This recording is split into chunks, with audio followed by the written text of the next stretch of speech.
Okay, so I'm actually good for something. I can explain why.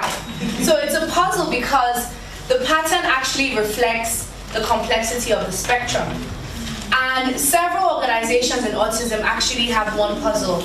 I believe the Zebra Foundation have decided to portray different puzzles because of the diversity of people, and also obviously the complexity of autism. The different colors as well represent the shapes of different people and also the families living with that condition. So I do know a little something. Now, I would love to tell you guys that I've always known these things, that I've always been what I wear, but I would be lying to you. It is a journey. That is what we all share in common. You know, just from being here, and I'm sure spending time with you, I will learn more and more. So let's remember to keep an open mind and let's not be hard on ourselves. We are learning as we go on.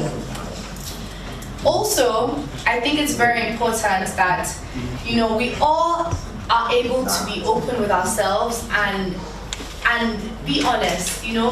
I am definitely outside my comfort zone.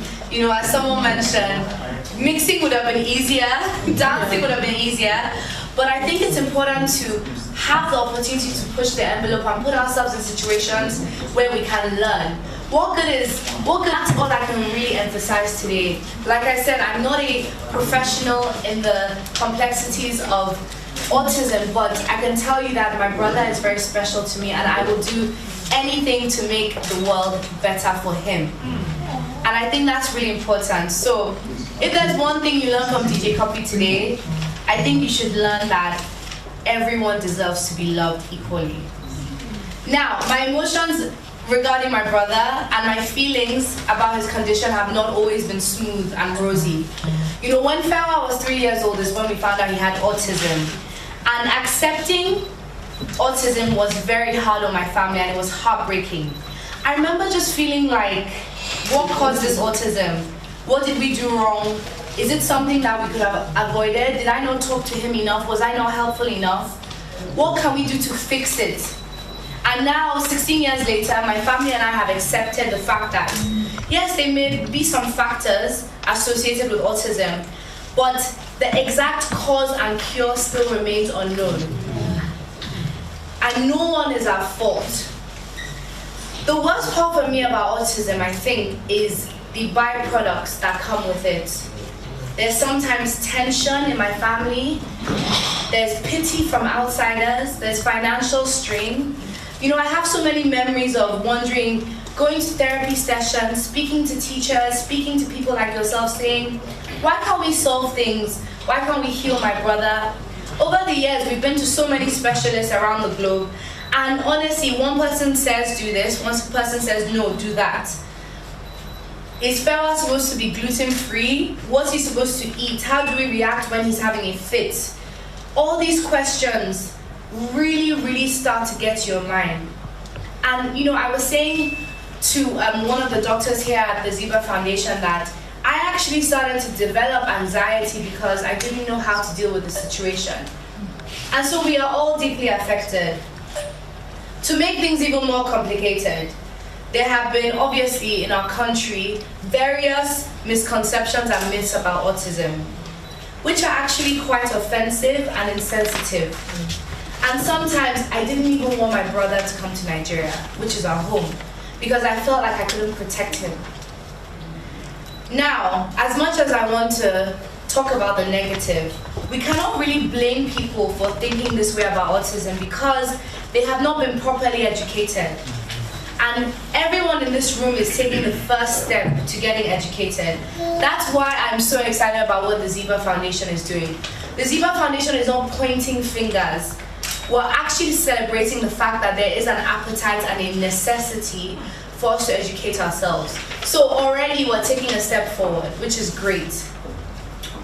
Now for me, I feel like the Zebra Foundation is a crusade, and I can see this collective, this meeting, this celebration of these individuals. I can see things growing and getting better, but that can only happen if we do what we can as individuals. In my family, what we've done with my brother, Fewa, has been a lot of learning on the job. You know, I think, again, approach is so important. We will be here learning about what we can do, but I think it's very important to be flexible, to be open-minded, and not be too hard on yourself. I have made mistakes with my brother. I've also had to learn, and I've learned from him as well. You can only learn and pick up patterns by spending time with individuals with autism. What we've done as a family, my family, is we've paid closer attention to his every need, and we've been extra patient with him and ourselves. It's okay if he has a bad day, he will have good days to come. We mustn't think that we mustn't think that if something doesn't go according to plan, that's the end. If we did think that way, then we all wouldn't be here now. So we must keep a positive attitude. And that's what I've learned from my autistic brother. Positivity is everything. So when it comes to helping Fewa, I give him the extra care he needs. And I've always had patience with even the most simple tasks. With consistent care and treatment, Fewa has grown now at 19 years old to be more independent. And I want to emphasize to everyone in this room that every autistic child needs as much love from family and caregivers as they need treatment. So love, care, and attention goes a far way. As a sister to Fewa, that's where I come in between my travels as a DJ and my shakuing and everything. It is my duty to show love to my brother, authentic love. I talk to my brother about what I do. I talk to my brother about my world. I share my love for music and passion. I share my passion and love for music with my brother. And I make sure I am a constant presence in his life. We all know children with autism are highly observant. They notice everything. As our founder, Mr. Ogbe, informed us yesterday, autistic children can even crack into phones, so be aware. This could also be a very helpful skill set, of course, but I didn't say that. Honestly, my main message to everyone here is genuine love and care, as well as, of course, treatment. So I'm coming from a very emotive place. As I'm not a specialist, but I'm someone that loves my brother unconditionally. And that is as simple as it is. Nothing more, nothing less. I know that my brother will be proud of me sitting here speaking to you. This here is a reflection of the love I have for my brother. And I hope this simple message of just love and authentic care is going to help loved ones realize that they are not alone. Help is available from the Zebra Foundation, but also it's about taking each day as it comes. Love can mean anything, from spending time to being in this room, getting yourself educated and informed. I personally, as DJ Copy, I'm going to continue this fight because my brother deserves all the love he can get. And I think the future for autism in Nigeria should and must be brighter and better. We have already taken a step forward in all being here today. And now I beg you to walk along the Zebra Foundation, this amazing organization dedicated to encouraging and educating people with autism in Nigeria. So let's please do what we can to join this mighty movement. Thank you, everybody. Thank you.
So starting with routines.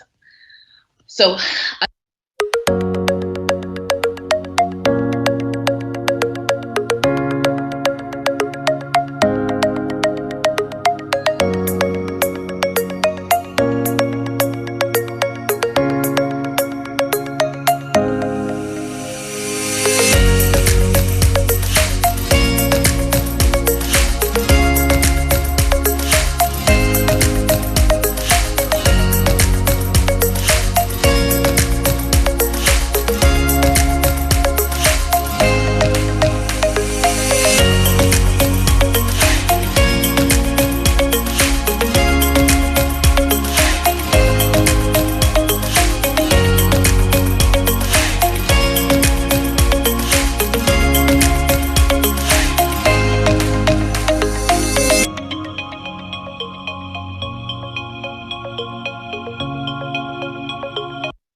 Good morning and good afternoon, um, ladies and gentlemen, from wherever it is that you've logged in. It is an absolute pleasure to be with you today.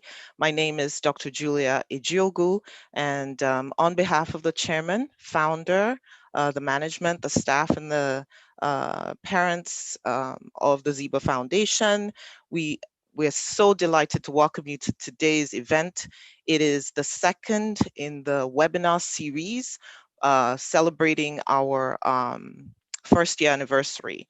Now, we are 1 year old, and in this 1 year we've done quite a few things, which we'll highlight as our event rolls by. But I do want to say to you that if you missed the first event, it was is with the recording is available, as will be this one, and we'll be sharing it with all our participants.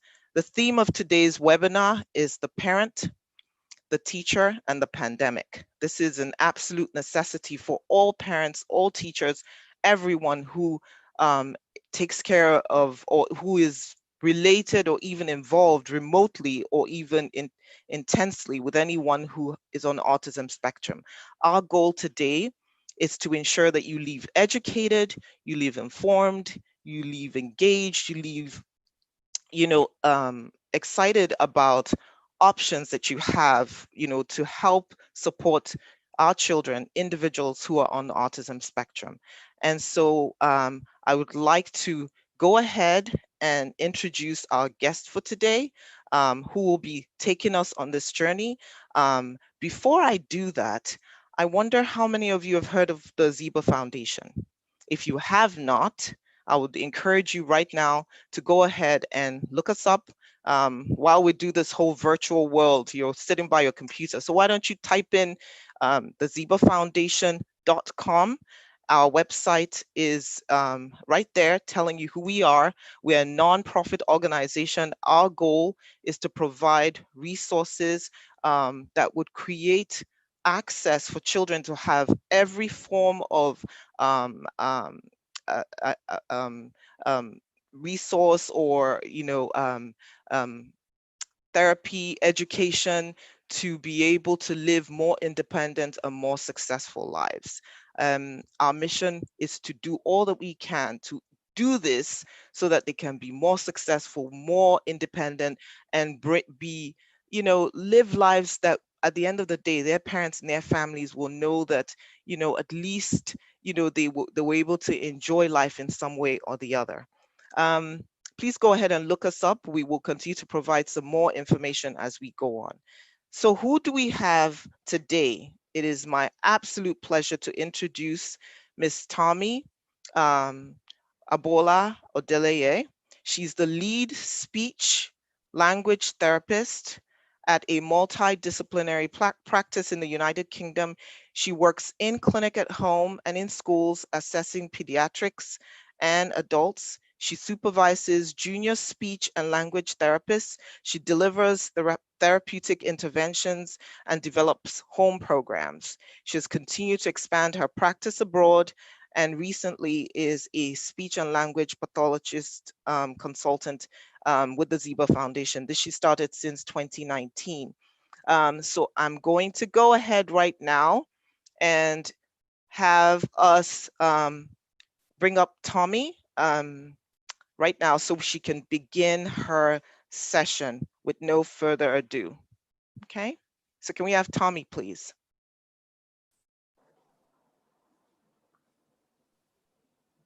Hi, Tommy. Good afternoon. Good afternoon. I'm great, thanks. So I'm going to let you go ahead, okay? Thank you. All right. So before we begin, I'd like us to do a little bit of housekeeping, because I've tried to organize this presentation in an interactive way. And I want us to use Nearpod to do this. So if you're logged in from wherever you are, if you can just follow the steps that I'm about to show you. So I'm going to share my screen. And I'll just walk you through how we're going to do this in an interactive way. So if you go to Google, then type in Nearpod.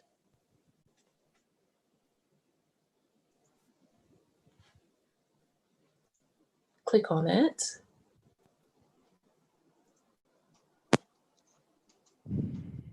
And you'll see join a lesson. Students join a lesson. And you can enter the code. And my code here is GNUEC.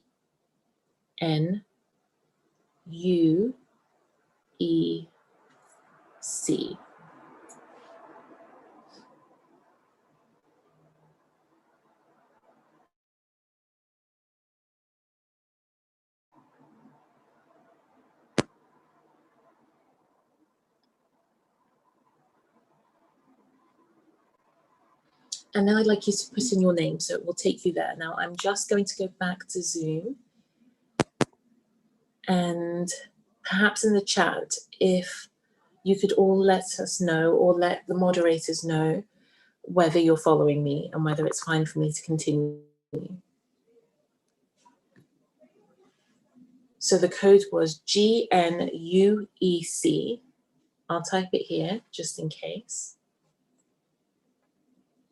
GNUEC.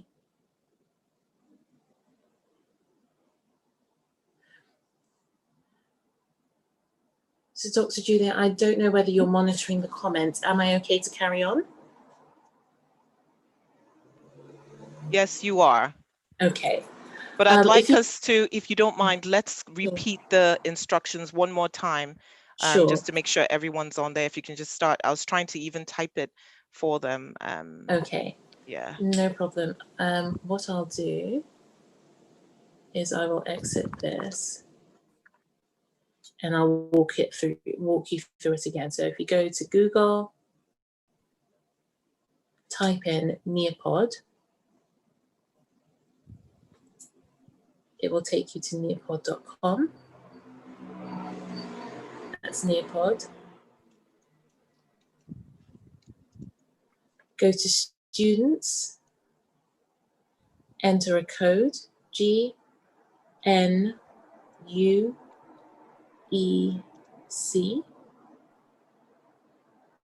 Join the lesson.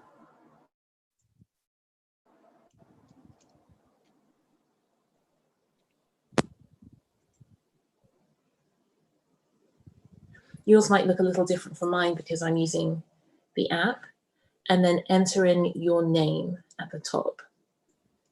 Once you've done that, join the session.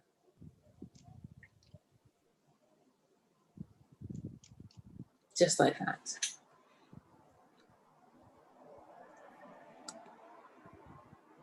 And once you've joined the session, my slideshow should show up on your device, just like it's showing here. Is that working for everyone?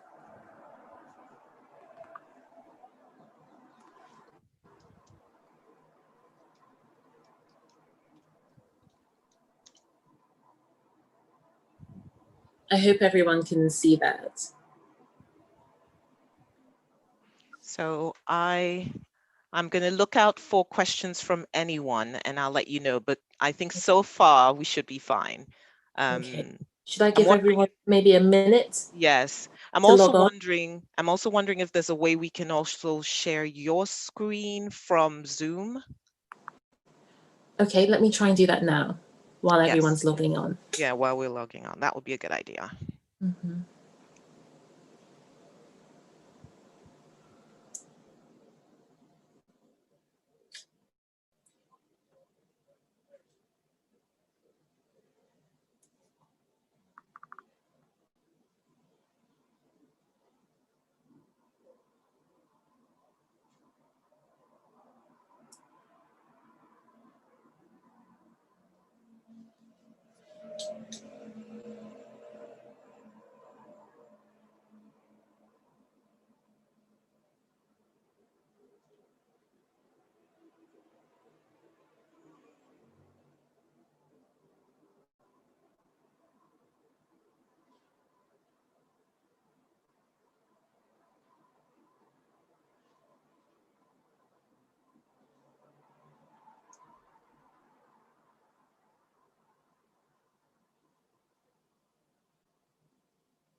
Yes, that looks good.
Sorry, I'm just trying to join Okay. on my laptop and I'm not able to. Am I able to join on two devices, my iPad and my laptop at the same time? Probably not, but we can just go ahead and use the nearpod.com and go ahead and do that at this time. That's fine. Okay. Yeah, let's do that. Okay. What I might do is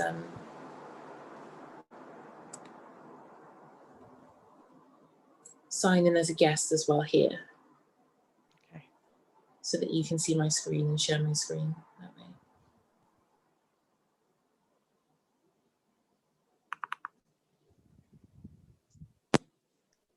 For those of us who are joining and getting ready, we're so glad that you joined us this morning. This is the second in the webinar series to celebrate the Ziba Foundation anniversary. The theme of the event is the parent, the teacher, and the pandemic, all focused on children and individuals on the autism spectrum. Our guest today and our facilitator today is Miss Tommy Abola Odeleye. She is a specialist speech and language therapist all the way from the UK, and the topic today would be explaining abstract concepts to children on the spectrum. And we're so glad you joined us. So why don't you go ahead, Tommy? Sure, I'll go ahead. So, sorry. Right, what are concepts? If you and I had the pleasure of meeting when I was at the Zebra Foundation earlier on in February, we would have discussed a little bit about concepts. They are the basic understanding of words and concepts. It's hard to define concepts without using that word, that aid children in understanding and increasing their vocabulary. So we can call them the big ideas that children learn as they engage in a range of experiences. And I'll give you an example. We can see here this child is drinking some milk. As the baby grows older, they'll start to experience lots of different liquids, not just milk, water, juice, liquids that can't be drunk, bleach, swimming pool water. And their understanding of the word liquid will grow and expand, and the concept of liquid will expand further till the point where they're in school and they're learning the difference between solids, liquids, and gases. This is a concept, the concept of a liquid, and it can develop and it grows with the child's ability to reason and understand how different concepts link together. So learning a new concept, whether it's the understanding of the word liquids, shapes, colors, themes, are really important in helping a child to understand what's being said. If they don't understand concepts, then it will be really tricky for them to really be able to follow an instruction, to be able to understand the simple things that you're saying to them. And they are the building blocks of early education. So children who struggle to understand basic concepts, like most of our children can do at times, do struggle then to understand simple instructions or differentiate, make choices, and understand details that we can give them in conversations. Okay, so now let's see if you've taken anything on board. I'd like you to give me 3 examples of basic concepts. So here, you need to write your example below and submit them to me. So everything you write, I'm showing you the screen the way that you will see it on your devices if you're logged in. You could share your thoughts and give me an example of a basic concept that your child may know, whether it be liquids.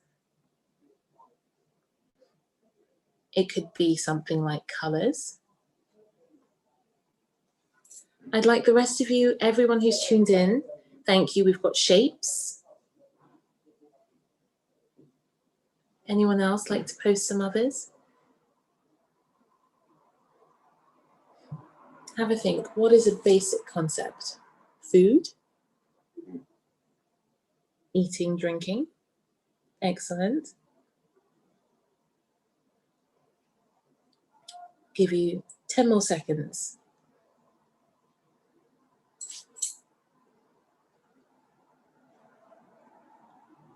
Any more? Okay. Well, these are all great examples of the basic concepts.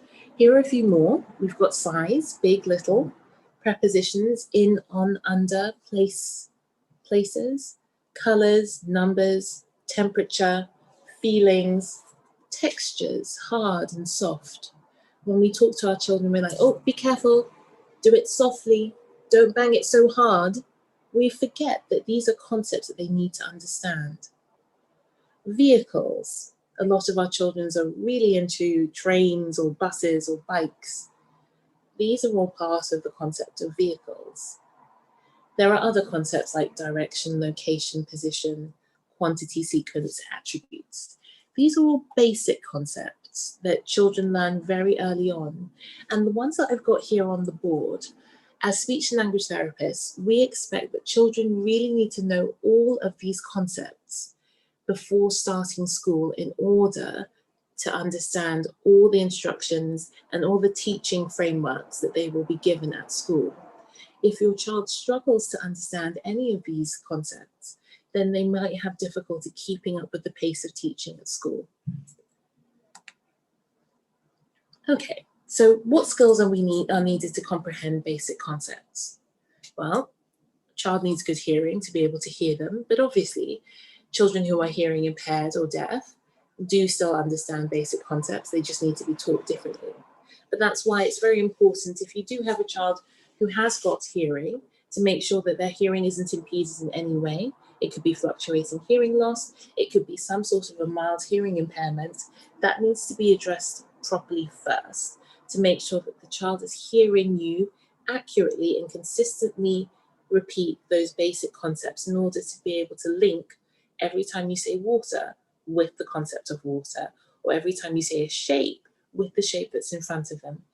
It would be very difficult for them to build an understanding of a concept if every time they hear the word circle, they're hearing it differently. So one day it's circle, the other day it's Urkel, next day it's sir, and they're missing out on the sounds that are important.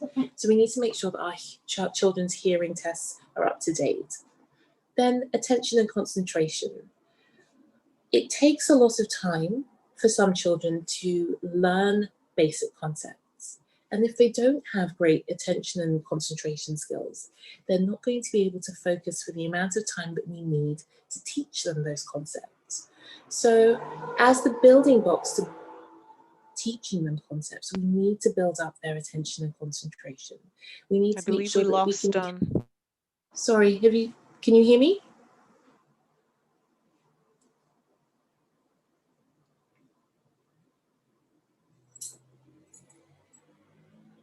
Are you able to hear me?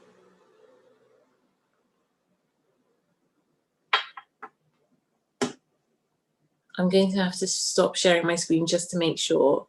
So sorry. You can hear me? Yes. Okay. We can hear you. I might just close this door because I do think it's a little noisy though. Sorry.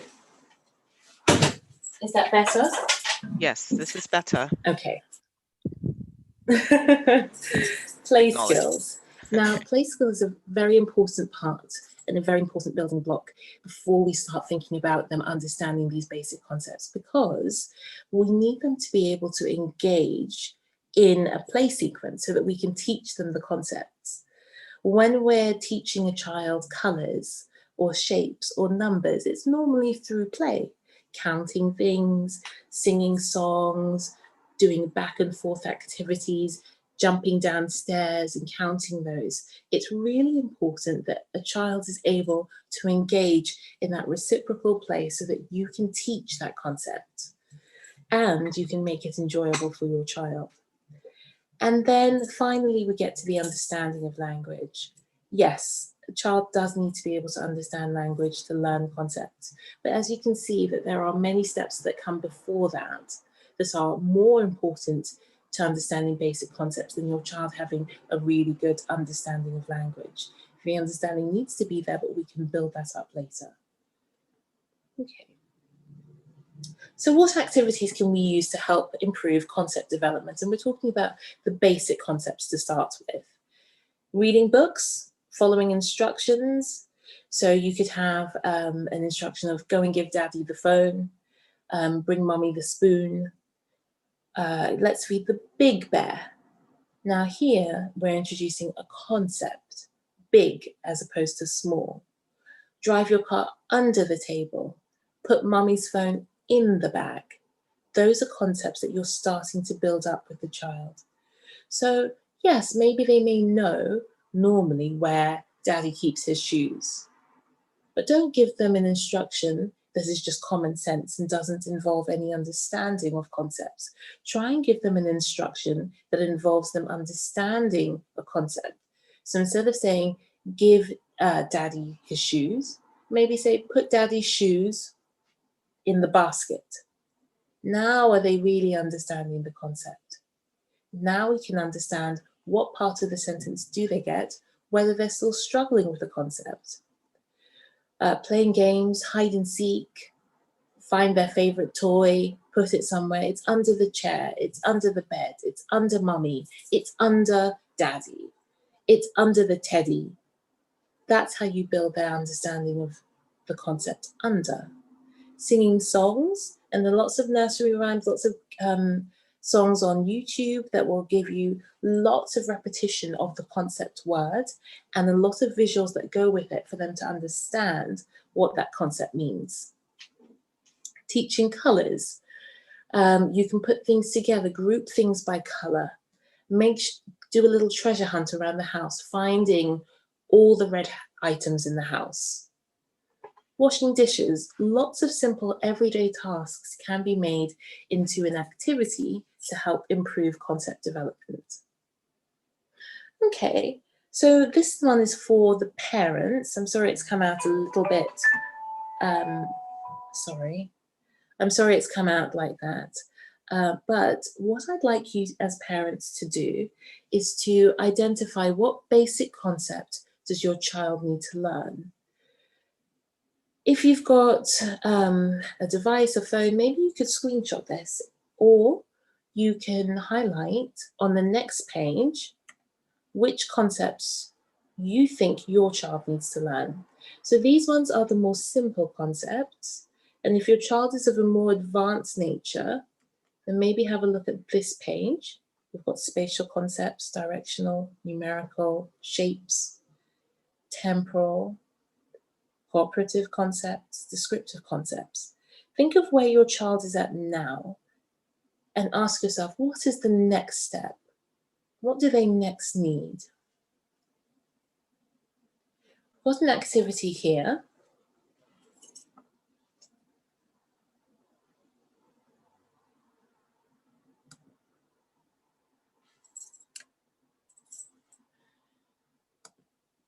It's just, okay.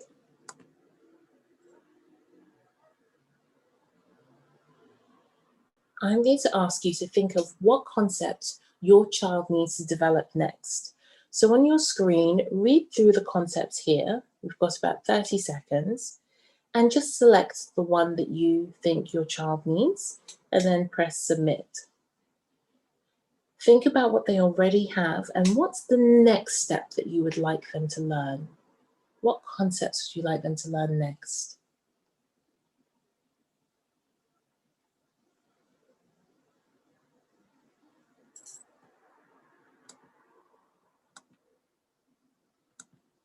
Now we've got 5 seconds. If you could try and select, maybe I should have given you a little bit more time. I might go back and let you do that again and have a little bit more time for it.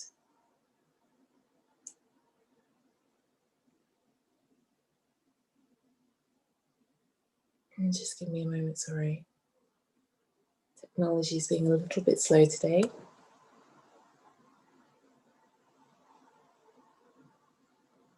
Okay. You've got about 30 seconds, please.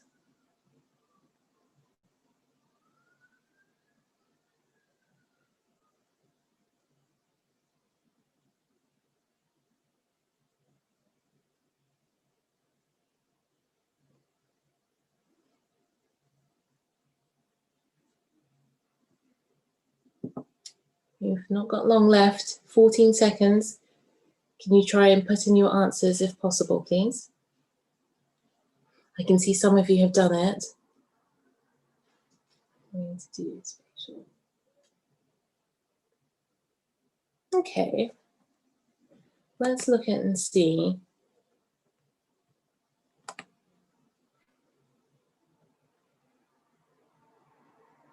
We have some people who selected.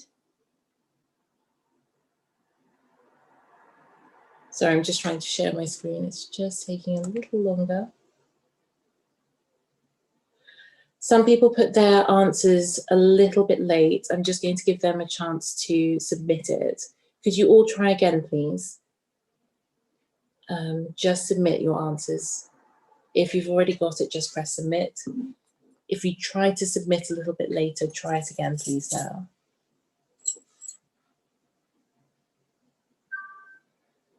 Okay.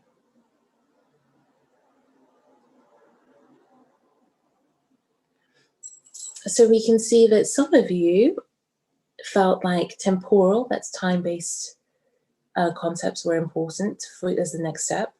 Some of you thought categorical, a lot on numerical, spatial, and there were some of you that perhaps are not logged in on Nearpod right now, who haven't been able to answer. I will say for those of you who joined a little bit after the initial explanation, if you go onto nearpod.com and join with the code that's at the top right-hand side of the screen, GNUEC, you'll be able to log in and contribute interactively into this presentation. Okay. Well, now that we know what you think are the next steps for your child, let's have a look at developmentally whether you were right. So the first step, and typically when we're teaching basic concepts, we like to go in developmental order. What order children typically pick up concepts in. So we can see at first, we've got simple spatial directions, such as in and on. And then directional terms, up and down, prepositions, in, on, and under. So if you picked a different concept and your child does not yet know that, then maybe it might be good for you to think about going back a little bit and working on those concepts first. Okay, the next step, 2 to 3 years, we can see that they're looking at number concepts of 1 and 2, big and little, off, on, under, out of, together, away, starting to have an emergent understanding of time, soon, later, and wait. Objects that are not the same, so things like same and different. And as you can see, you can move down the list and see how the concepts are beginning to become a little bit more complex. Okay. What I would caution and advise parents is that there may be concepts that you would really like them to understand, but try and go developmentally, try and work on the ones that come first, as they will serve as the foundation for your child's understanding. If you teach them a concept out of context, which is very possible to do, they may lack the understanding to fully use that concept and fully understand it if there are earlier concepts that they have not yet understood. Okay. But what about the more abstract or complex concepts? That's what this presentation is supposed to be about. Why have I been talking about all the basics? Well, the basics are important first, because if a child does not understand some of the basic concepts, it makes it much more difficult to use that language to explain an abstract or a complex concept. So we're going to do a little test now, which is a complex or abstract concept. Algebra, toileting, illness. What would you guess? Perhaps we can have a little bit of audience participation right now. I'm going to go back to Zoom and see if in the comment section, because not everyone is logged into Nearpod, you might be able to put your answers down. Algebra, toileting, or illness. Which one do you think is the abstract or complex concept? I'll give you a hint, only one of them is right.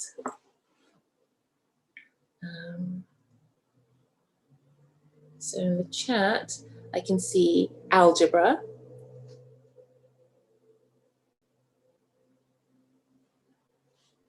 Okay, so someone went for algebra. I'll just go back to another one. Another person said algebra.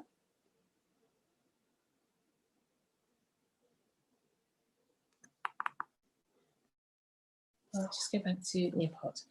It's actually not algebra. The complex concept is illness. Now, why is it illness? Abstract concepts, they vary in terms of their meaning and applicability. What it is, essentially, is something that you cannot feel, touch, or see. It's something that's quite hard to define concretely, such as showing someone a noun. This is a phone. some form of telecommunication, it's very easy to define this as a concept.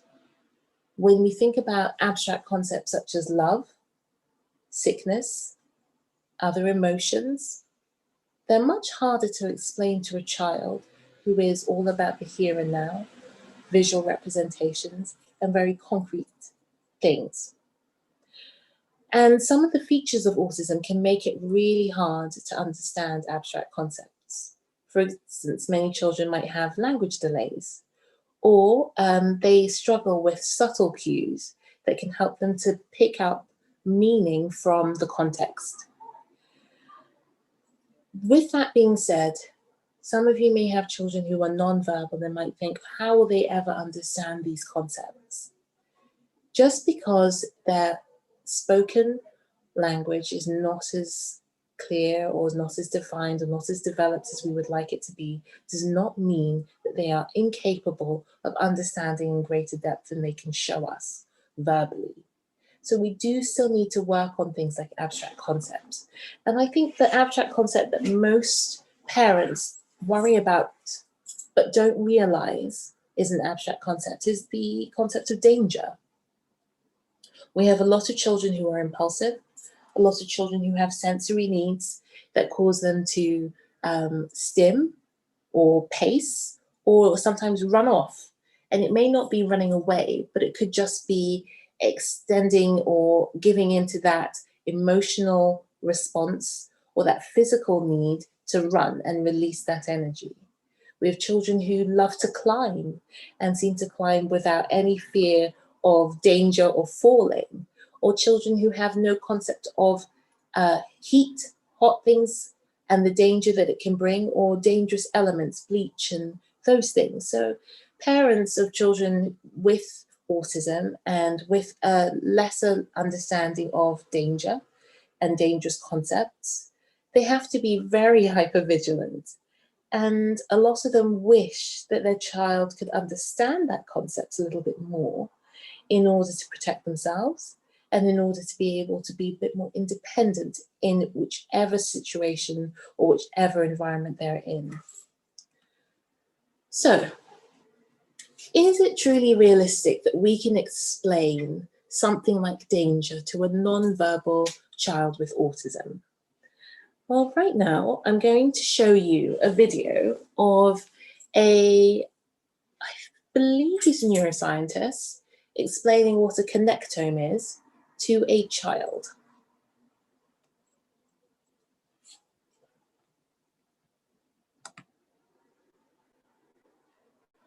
So, my name is Bobby Kessler. You might have an advert playing on yours, like I do on mine.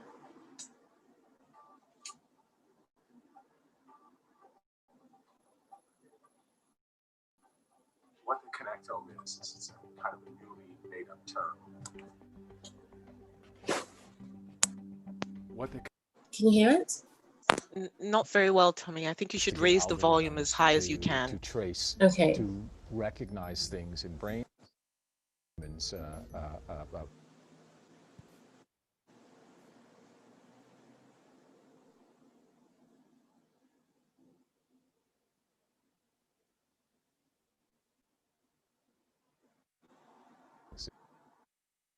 My name is Bobby Casturi. I'm an assistant professor at the University of Chicago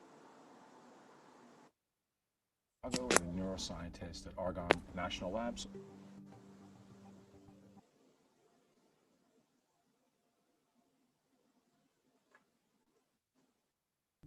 Because we're talking about science. Okay, can you all hear? Yes, I think audio is good now. Okay. Everyone can hear, hopefully.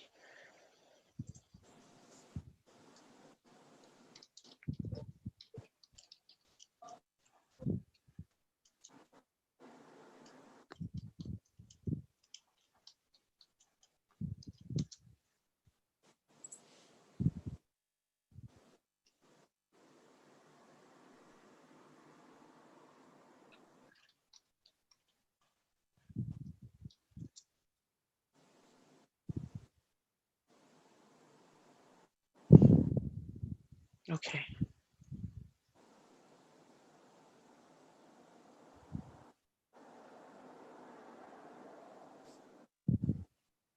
Tell me, I don't believe they can hear it. Oh, you The can't audio's, hear.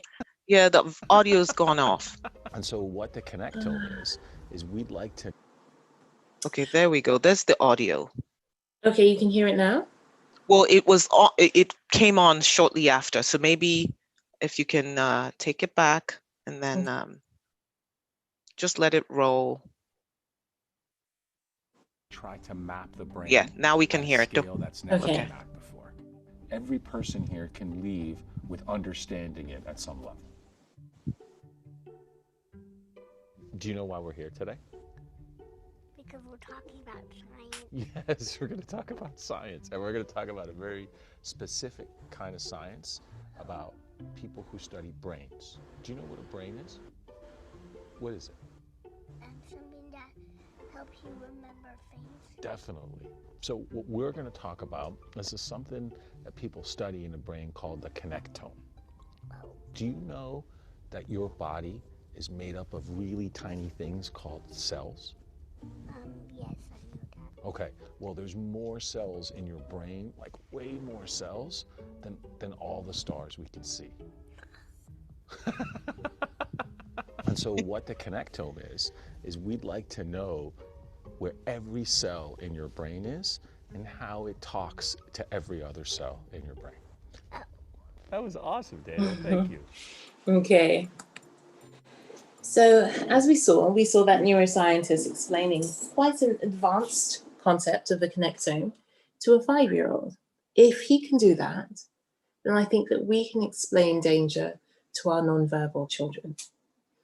It's not easy, and we're going to go through the steps through which we can do that. So, explicit instruction. We know that our students tend to benefit from explicit or very clear and direct instructions. So rather than just picking up on the concept gradually or subtly or environmentally like some other typically developing children do, we need to teach them outright. So let's say it's fairness. We're going to be learning about fairness. Now, they don't need to understand the word fairness to begin with, but they eventually will. We need to be direct about what makes it different. So we could say it's not something you can see, it's not something you can touch, it's not something you can hold. You have to understand it in your minds. And with this direct teaching, we're going to be very visual in how we speak. We're also going to make sure that the words that we use are short and to the point. It may still be a bit fuzzy, and that's why it's not just focused on us telling them something that we're expecting them to hear. There are many other parts to explaining or to teaching abstract concepts. Now, visual methods. Any of you that have spoken with me or that have had a one-to-one with me know that I'm big on visual methods, big on visual timetables, big on visual cues, big on using visuals to support your child's speech if they have it, and acquisition of speech if they don't. So because many children with autism are visual learners, they learn more readily if they can attach meaning to the pictures that they see or the visual input that they have. So it can be hard for us to find ways to visualize abstract concepts. It will make the difference to your children. So for example, when coronavirus hit and the children were no longer going to school, how did they understand what was happening? This is now suddenly a huge change in the routine.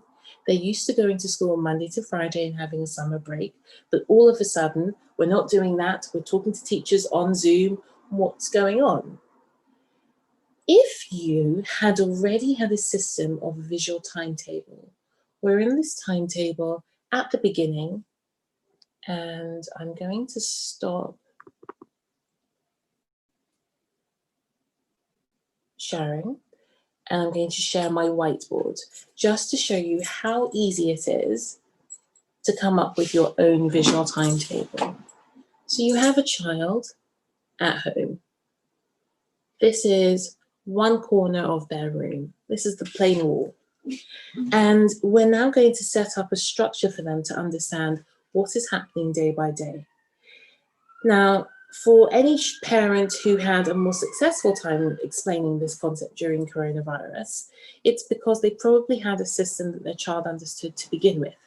And now they were only introducing one new element of, we're taking the school off down from the system and we're replacing it with something else. So what does the system look like? Well, you may have small photographs, or if your child prefers, images, cartoon pictures, or photos of other people. Whichever one works for your child, you will know your child and know whether they like to see pictures of themselves, whether they prefer more cartoon images, or whether they prefer pictures or photographs of others. You may have a picture of them brushing their teeth in the morning. You can also even just draw them yourself the way I'm doing it now. Then you might have a picture of their school uniform. They're putting that on and what they're wearing. Now you might have a picture of the school. It might be better to have a proper picture of the school here so it's easily recognizable and it's not just a building that they don't know. Then afterwards it might be get picked up in the car, and who's picking you up today? Is it mummy? Is it daddy? Is it your nanny? Who is it? So a picture of whoever it is that's in the car, the mode of transport that you're using, and the person. This might change day to day. Sometimes it might be mum. Sometimes it might be dad, let's just say. Then afterwards, what are they doing after school? Is it homework at home? Then you might have a picture of home. Is it going to the supermarket? You might have a picture of the supermarket instead.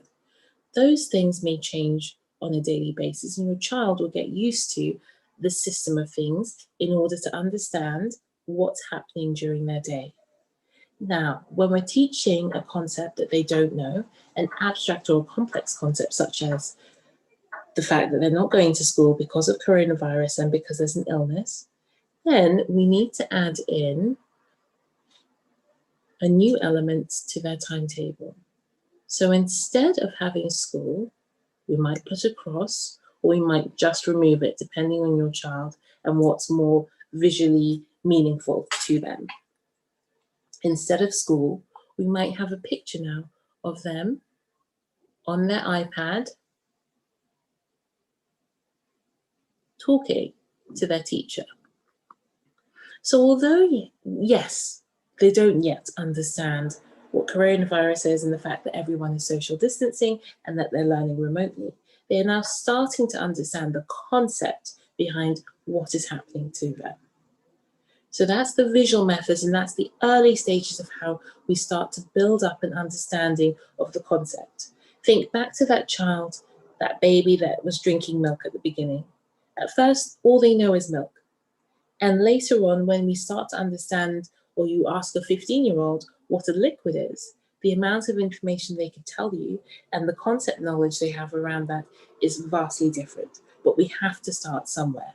So that's why having those visual timetables, having the visuals there, even if your child is very verbal and you can explain it to them, what it does is it ensures that they really understand every aspect of the concept. We have a lot of children who are visual and can say things that we know they don't truly understand. They say it in context, but if you ask them to clearly explain to you what that means, they can't. So don't feel like you're not challenging your child if you're doing this step. What it's doing is it's making sure there are no gaps in their foundation or understanding. Okay, now I'll go back to showing my screen. So after visual methods, tactile methods. Some of our children benefit from incorporating tactile methods or things that they can touch and manipulate into their learning. So for these students, it's really important for us to provide opportunities to build sculptures, use their bodies, reenact scenes, and ideas associated with the abstract concepts that they're working on. So let's talk danger. Maybe our child is fond of going into the kitchen and we're worried that one day they might burn themselves, hurt themselves, touch things that are sharp. those sorts of things. Now, these are all very tactile feelings that we want the child to understand when we say it's hot, it's going to burn you. What does that mean? What's the abstract concept there? Okay, well, we can go through things of differing, you could get 3 different tubs of water. One is ice cold with ice in it, one is lukewarm, and one is moderately warm, but not that will burn your child, but warm, to teach them the concept. Then we can just have a whole fun time with ducks or with any toys that they like, throwing them in and out of the water. First in the cold one, then in the warm one, and then in the hot one, whichever one it is. You're working tactilely, that's with things that they can touch and manipulate and feel sensorily, to teach them that concept. So then later on, when you're in the kitchen, you say that's hot, they understand, oh, that was the one that didn't feel so good when I was playing. That's the one I didn't really want to put the ducks in or get out of because it was hot. They understand that concept. They understand what burn means. And you work on it from the beginning, but you start to have quite a set and a thought out procedure or method to how you're going to teach these more difficult concepts. So now we're going to look at how we're going to incorporate it into our routines. We know that our students benefit from routine and repetition, so it's best as possible we want to capitalize on this as we teach abstract concepts. If we live, and our lives can sometimes be a little bit haphazard, a little bit spontaneous, we know it happens to all of us, but if we create as much routine as possible, when we are teaching our child something new, that new thing stands out from the rest of the things that they are used to. And this is therefore much easier to learn. Just the same way as if we were going to learn, let's say, Mandarin. It's much easier for us to learn Mandarin when it's taught by an English-speaking teacher who teaches you one new Mandarin word at a time.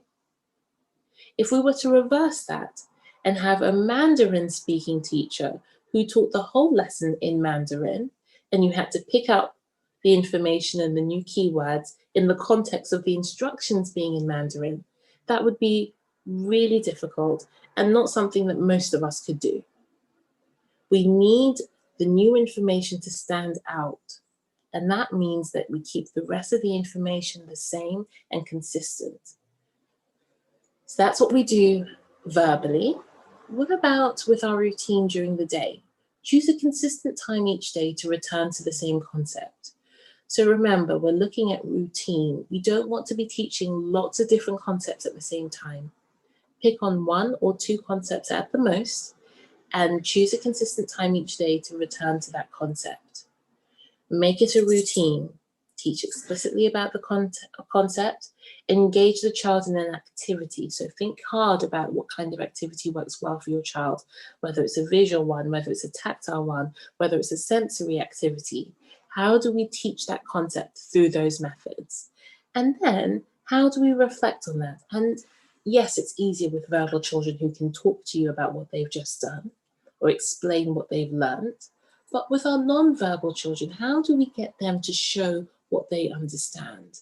We really need to think about it. And this might be a time where we look at it more on an individual basis, and you can liaise with your therapist to look at how do we get them to feed back what they're doing.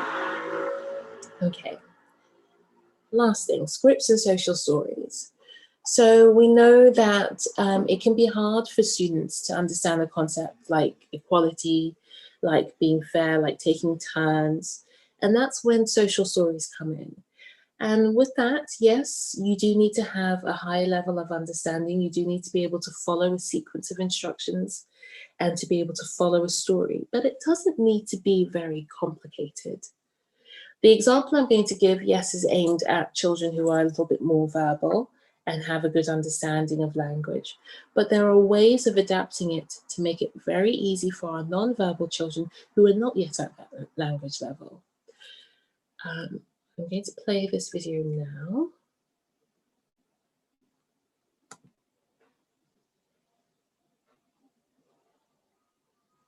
We wear masks. A social story by Mr. Mike. We Wear Masks, a social story by Mr. Mike.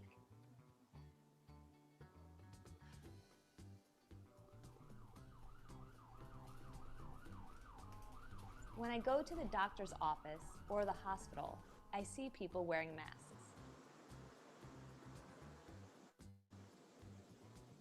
Now I see people wearing masks outside and in the store. Everyone is wearing masks because people are getting sick from a virus called COVID-19.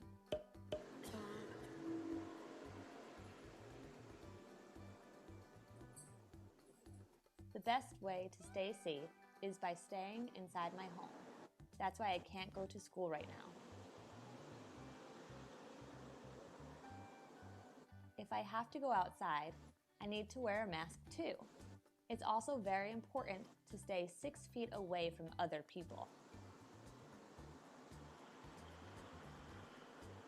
If I don't have a mask, I can use a scarf or a bandana. Anything that covers my mouth and nose will work. The mask feels funny on my face, but it's important for me to stay safe. We can all wear masks together. Okay. The end. So we can see, before we get into the quiz, we can see how that was a quite, sorry.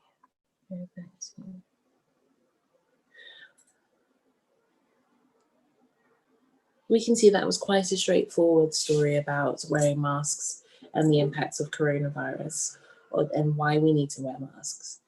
Yes, a child with good language will be able to understand that and understand what they need to do. And it's really important that we play those sorts of social stories regularly. I would recommend playing them before bedtime every night. But for the children that we think, oh, they wouldn't be able to understand that, well, would they or would they not? Because if you've introduced a consistent system where they are familiar with the pictures, where they're familiar with the icons or the symbols that are used in the story, then I would imagine that most children who, even if they didn't understand the language, would be able to understand the new elements of the story, the new pictures, and how that fits in with what they already know. So when they saw the picture of them at school and saw the arrow across the picture of them at school and saw them at home instead, they would understand that that's linked to whatever it is that's new, which is the wearing of the masks. So there are ways that we can start to educate our children about these concepts from a very, very early age and from very little language ability to a point where they're starting to understand some of these more difficult concepts. So what we're going to do now is a little quiz to see how much you've retained when it comes to how do we teach more complex concepts to children who are on the spectrum. I'm going to share my screen again, and it's going to be back in Nearpod. If you can, log into nearpod.com, go to students and put in the code GNUEC. That will take you to this quiz. So for those of you who were there, could we start off with question 1? Start filling in your quizzes, please. And once you've done the first question, you can scroll to the next.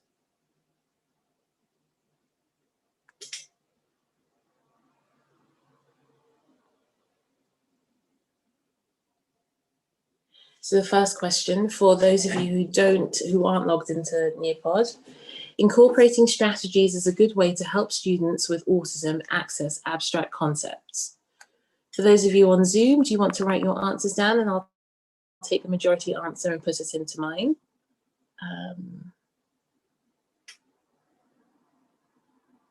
Is it in the chat?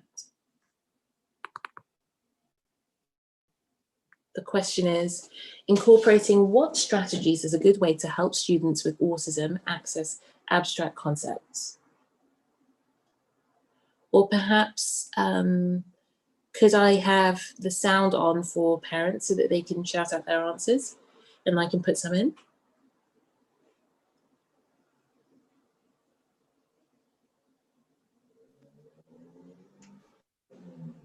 If you look at the chat, I think we have one answer, Sorry. visual. Do you mind telling me, sorry, because I have to go back and at visual, okay? Yeah, we have visual there. Thank you. So question 2, what challenge associated with autism can make learning abstract concepts especially difficult?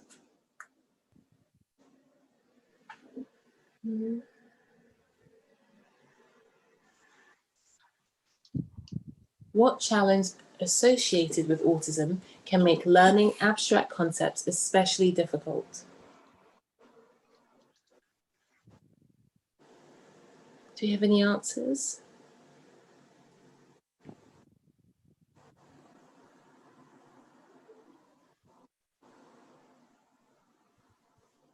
Sensory.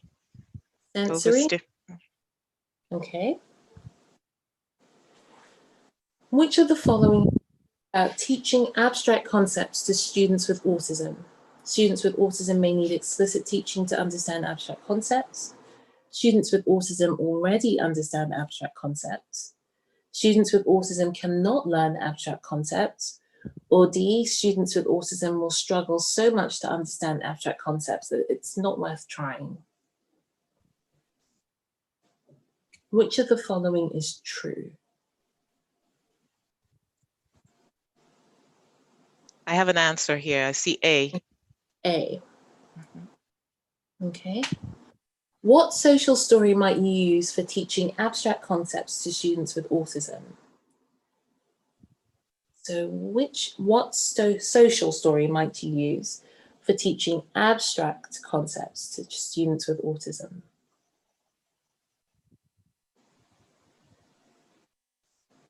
So the question here is really asking, well, I won't help you. What answers do we have?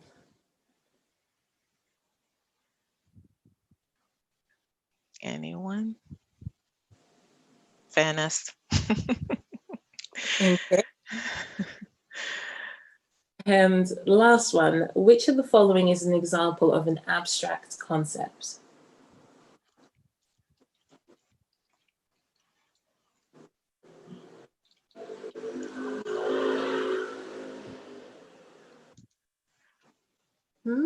Someone says justice. Okay, thank you. I need to give everyone at home about 30 seconds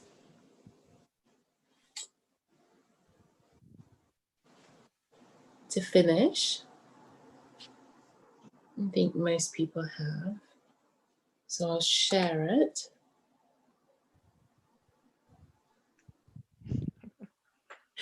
We scored 4 out of 5 collectively here. So let's go through the answers. Incorporating visual strategies is a really good way to help students with autism access abstract concepts. The more visual we can make things, the more concrete it becomes. So remember, abstract concepts are things that they can't see, touch, or feel. They have no reference for.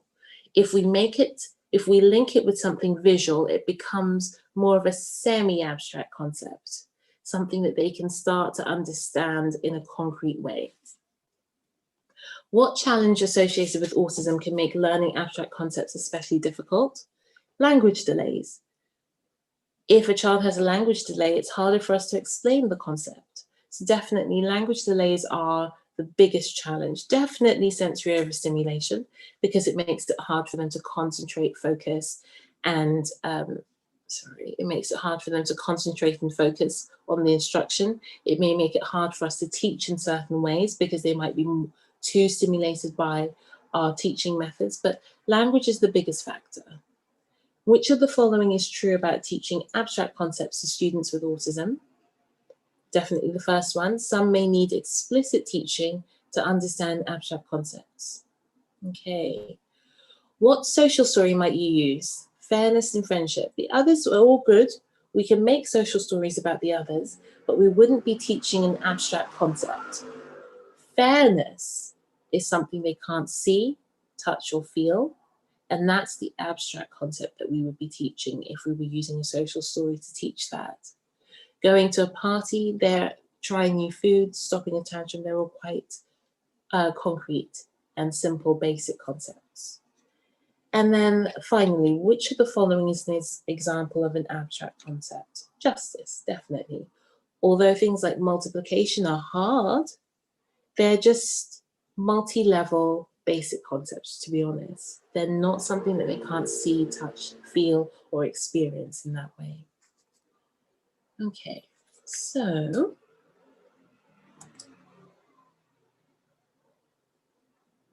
just in summary, teaching students to think abstractly, especially when they have autism, can be challenging, but it's also very rewarding. We have to think about what concepts are most relevant to your child or student's life, and that can be accessed or taught in spite of any language delays that they might have. We have to think kind of, more flexibly as parents or as specialists, and think about how we're going to teach it and the challenges that we need to avoid. We need to be explicit and give very clear, simple, short instructions. We need to incorporate visuals and tactile activities. And then we need to do it within a routine so that this new concept is the only thing that is new and is the thing that stands out to the child, which will help them to understand that concept. Social stories and scripts are always really good, and they become quite a nice part of a bedtime routine if you can involve them in your teaching. So that is my quick fire overview of how to teach abstract concepts to children on the spectrum, especially in times like this when we're doing a lot of remote learning. I hope that has been useful to you all and that you've all come away learning something from that. Awesome. Oh, thank you so, so much. It was so good. And I loved especially how interactive it was. I think all of us are like, wow, you can actually, there's more virtual learning, that you can do with using Neopod, and it's definitely been very helpful. Thank you. So moving on, we are going to take a little break. So please don't go away because our Q&A session comes up. I know you have a lot of questions to ask. Ms. Tommy is a speech and language therapist.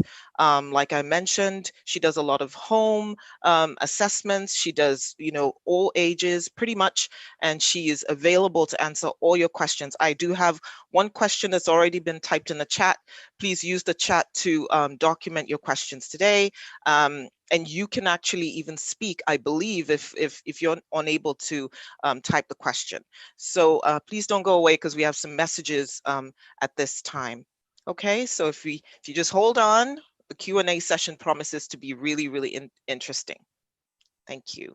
So over to the IT team.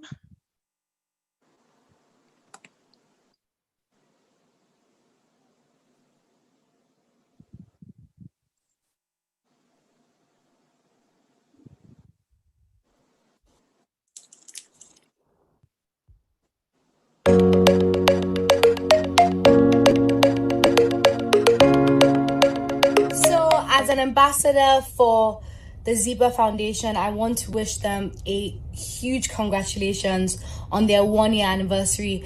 I am so proud as DJ Cuppy to be part of their amazing initiative, helping children along the autism spectrum. I personally have been able to visit their center in Abuja, and I'm so proud of what they're doing, but I know there's more work to do. So many children across the country, Nigeria, are affected by autism, and this is a place they can go for help, for advice, and for support, and feel part of a community.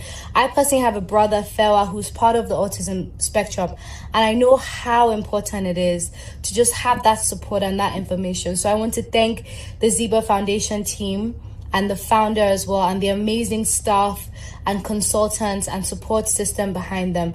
Thank you so much, and I pray that there's many more years to come. Congratulations.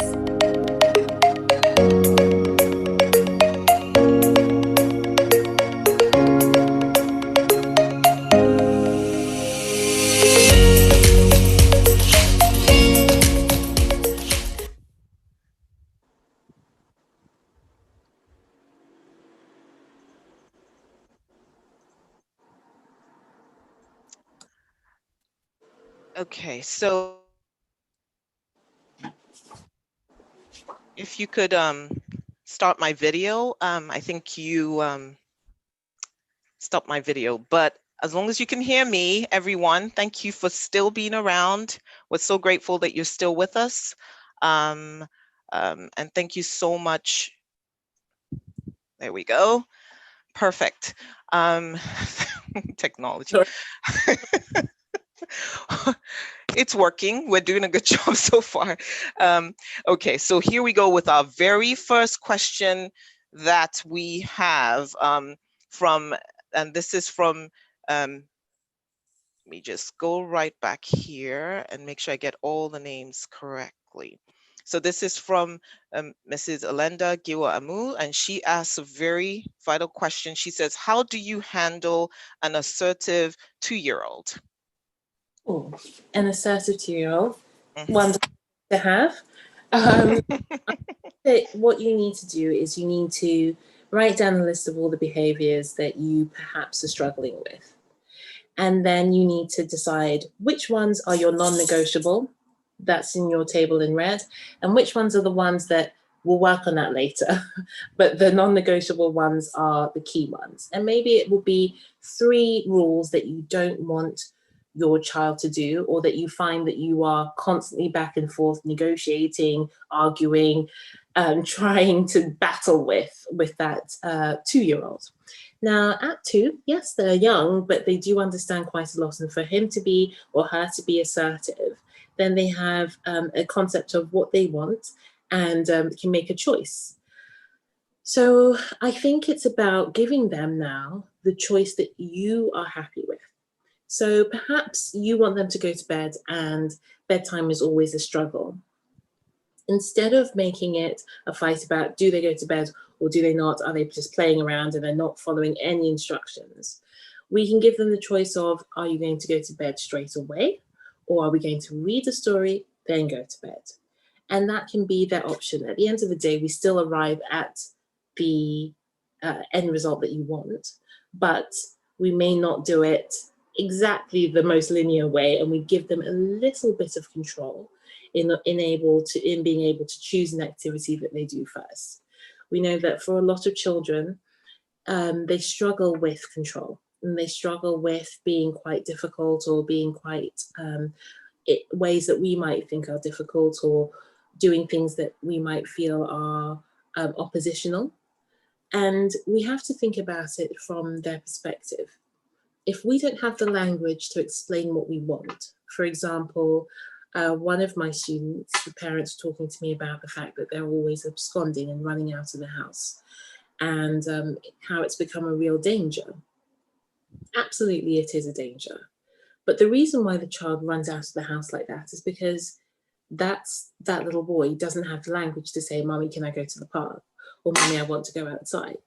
So in the absence of that language, they can't ask for permission. There is no strategy at home.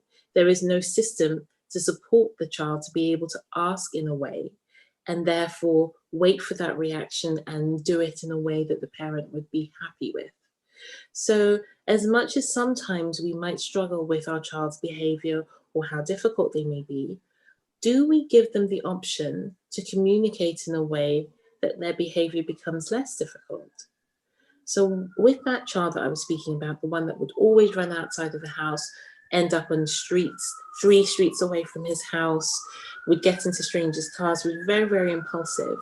When they introduced the system of picture exchanges and using the iPad to ask for things, and yes, at the beginning, the parents had to be very lenient and say yes to everything that was asked for, and make sure that they only had pictures out that they could absolutely say yes to and do. The child then learned that if I ask first, I get what I want. And slowly, as that child learns how to ask, then you can withdraw how much they get, and doing everything at a certain time, or giving them more options there. But you can deal with difficult children. It depends on the nature of the difficulty. Obviously, I don't quite know what's difficult about your child, but sometimes it's about giving them an opportunity to express and ask for things, or it's about giving them an option that you are happy with. And some of the other behaviors, yes, you're going to have to ignore it for a while because it's hard to work on everything at once, and the child just can't take in all that information and change behaviors on every aspect at once. So focus on the things that are most important to you, maybe 2 or 3 areas that you want to change or start to adopt a new method of behaving. Don't struggle with your child back and forth. Give your child an option, teach them through routine, give them the same options each time, and then follow through. If they make a choice, follow through and give it to them.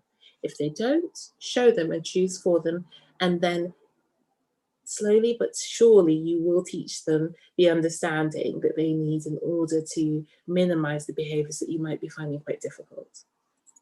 So basically from what I hear you say, you know, follow through for some of us who the lingo may be a little, you know, would be you make a decision and you do exactly that. So if the child chooses something off the visual schedule, you're going to go with that one choice. You're not going to say, oh, but let's try this. You stay consistent with that one decision that you've made, and you go to the very end of it. You chose to go to the park instead of staying home. Okay, park it is. And so you go to the park. So you're consistent all the time. Is that what you're saying? I'm saying. Okay, okay. So that's follow through. Thank you so much. And so we have 2 questions on our Q&A. Thank you so much, Ms. Henshaw. The first one is, can multiple birth, being a twin, pose a speech challenge to a child of 3+? It typically shouldn't. I'm a twin myself, and there's no research or studies to show that twin births or multiple births result in speech delay. What there is evidence that early speech development can be a little bit delayed, but by 3, the child should have caught up. What we seem to find with multiple births or twins is that they communicate a lot more non-verbally at the beginning stages, and we're talking 6 to 12 month stage. They have a lot more non-verbal communication, a lot more play-based skills that are developing first, and then the language starts to come a tiny little bit later. But by the time we're measuring language, which is around 2 years old, they have caught up with the rest of their peers, and there is no noticeable difference between children who are of single births or multiple births.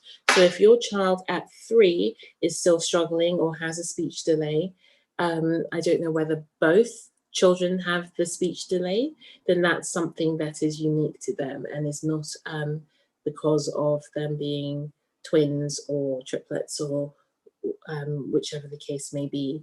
And we need to kind of get to the bottom of what sort of a language delay it is and whether it's a disorder, which is when the language is developing in a haphazard way, not the way we would expect. And the delay is just when a child is behind for their age, but it's typically developed the way we would expect. So we might have a 7-year-old speaking like a 3-year-old, whereas a disordered language would be the 7-year-old that has some vocabulary that's like a 10-year-old, some vocabulary that's like a 1-year-old, and some part of their language profile that's like a 7-year-old. So there's a spiky profile there.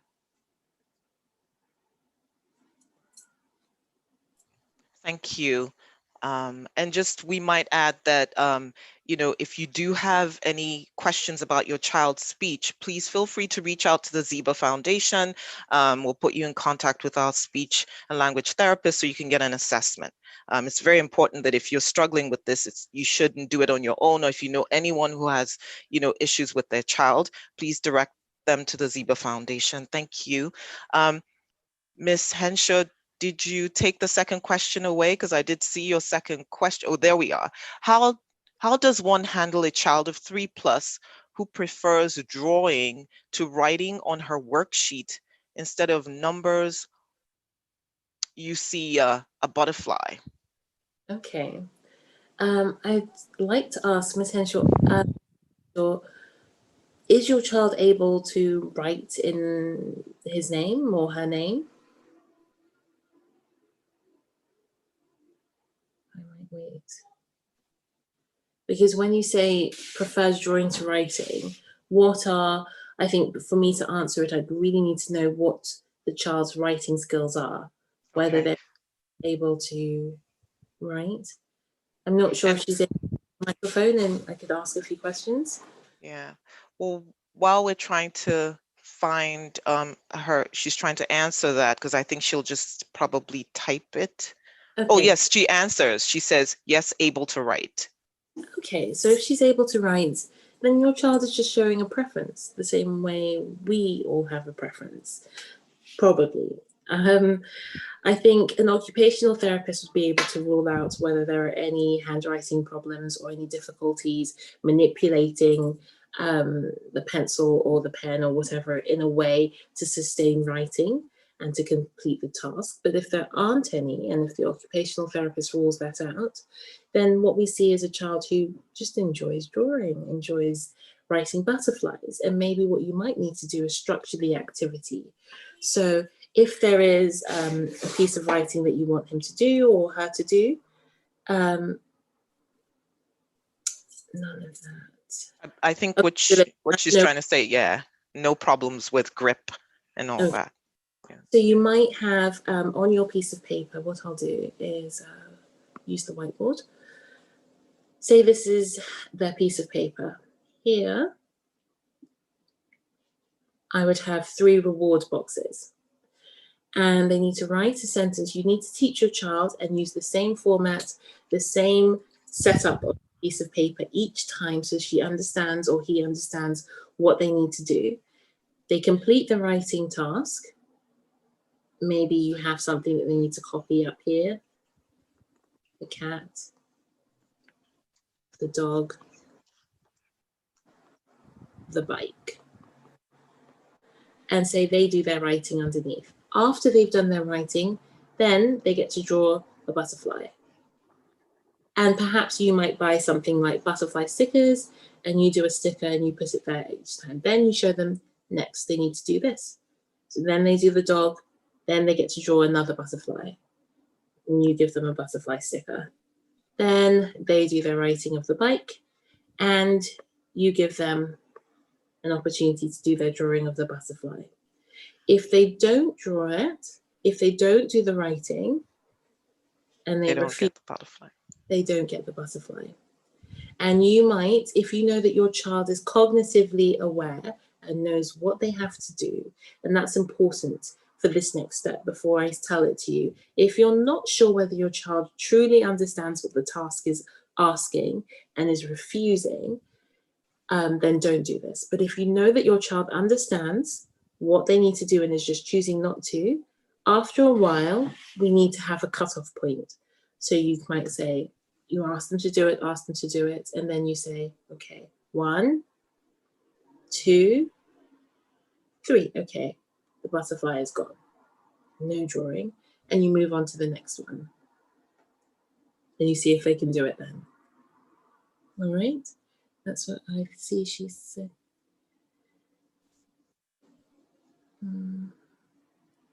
I thought I saw a comment. Yeah, she said, okay, right now we are on to perfecting our numbers and letters. So I guess, you know, we would use the same thing. The butterfly would be the reward. And then, you know, the question of whether letters or or numbers would be, you know, the task. I believe that's what you're saying.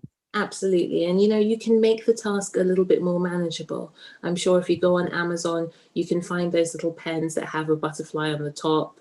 And so she's writing with something that's incentivizing her to do it. And I would only bring that pen out when she's doing a writing task. I wouldn't let her use that pen or him use that pen when they're just free drawing or freestyling. It's for the writing task. It's for the harder task to act as a motivator for your child. Okay, thank you so much, Ms. Henshaw. That was a great question. And we have another one from Mr. Nzan Obe. Thank you so much for your question. And it basically says, what does one do if a child perseverates on a subject? Does one encourage that or discourage this? So the word perseverates would be repeating a particular subject over and over. And this you find particularly in kids on the spectrum, where they're still fixated on this one thing they want to talk about. It doesn't matter whatever it is, you're going to bring you straight back to that one topic. Yes. It's a great question.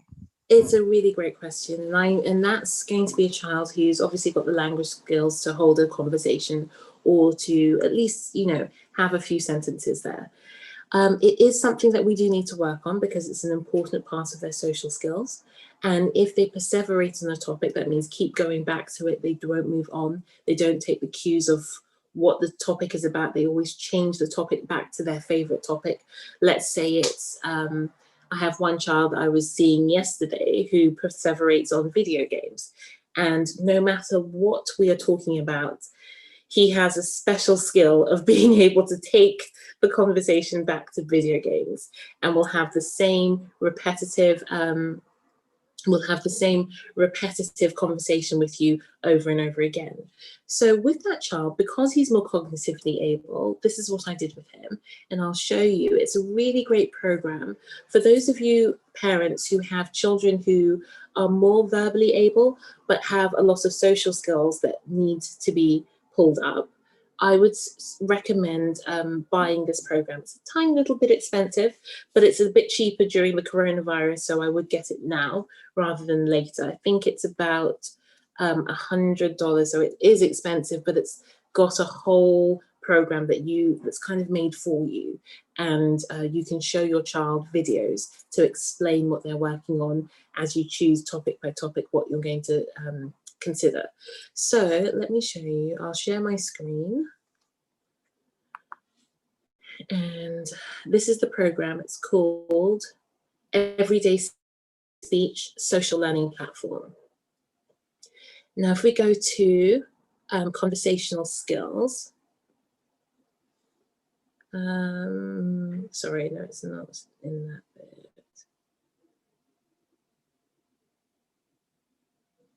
Let me search for it.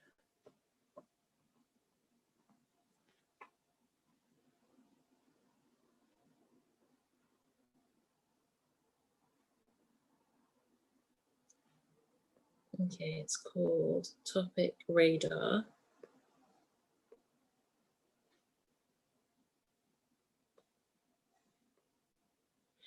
And it works on different levels. You can see these are the emergent levels, and you can choose a video that's aimed at primary school children or a little bit older secondary school children. So let's look at keeping our friends interested. So what's great about this is it has a video, and it's also got the companion worksheets that you can do at the end. So with your child, you can play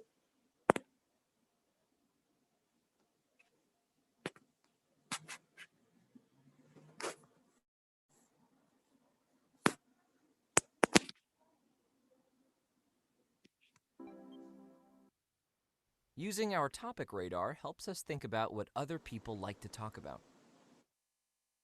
We want to make sure we talk about more than just our favorite topics. This isn't very fun for other people.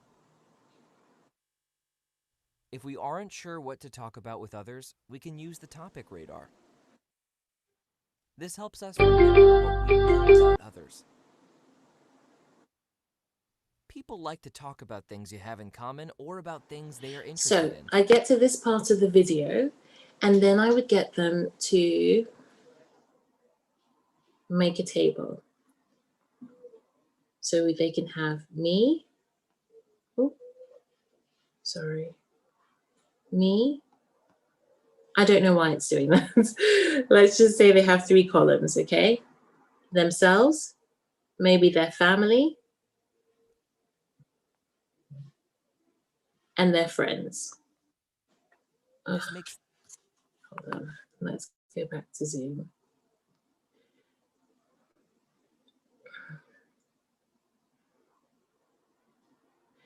I would then stop them. I'd get them to do a table of their favorite topics, their family's favorite topics, and their friends' favorite topics. So what we're doing is we're building their awareness. Maybe their favorite topics are video games, a TV program and food, let's just say. Then I'd get them to ask Daddy what are his favorite things to talk about. And so they'd write down, Dad likes to talk about this, Mom likes to talk about this, and their sister likes to talk about this. Okay, now you're friends. Who do you talk to, or the people in their wider community if they don't have defined friends? And have them relate 3 things. Okay. Now, how often do you talk about this thing that Daddy likes? How often do you talk about this thing that their friends like? And a lot of children will not show very much insight into whether they talk about the things that other people like. So week 1, what we would do is we would have this list up on the table, up on the wall, maybe in the kitchen, somewhere where everyone can access.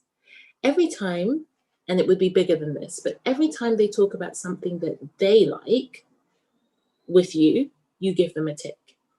Every time they talk about something you like, you give them a tick. At the end of week 1, you draw their attention to the fact that actually we spent most of our conversations talking about the things that you liked and not much talking about the things that other people like, because you kept talking about the things that you liked.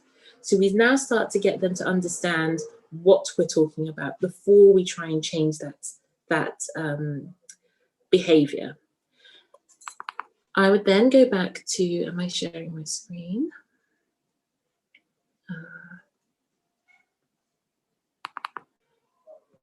I would then go back to the video.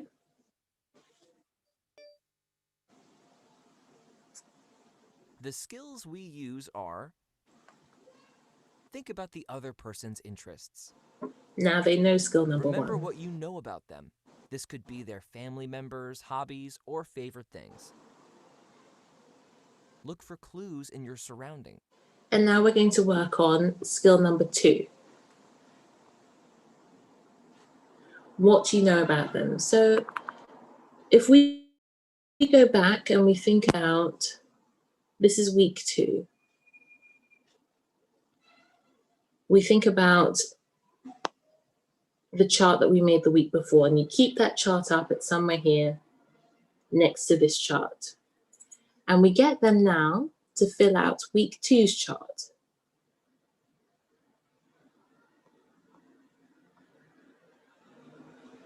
They put their ones. Now, do they remember what Mummy likes? Do they remember what Daddy likes? Do they remember what their sister likes? They fill it in now without asking.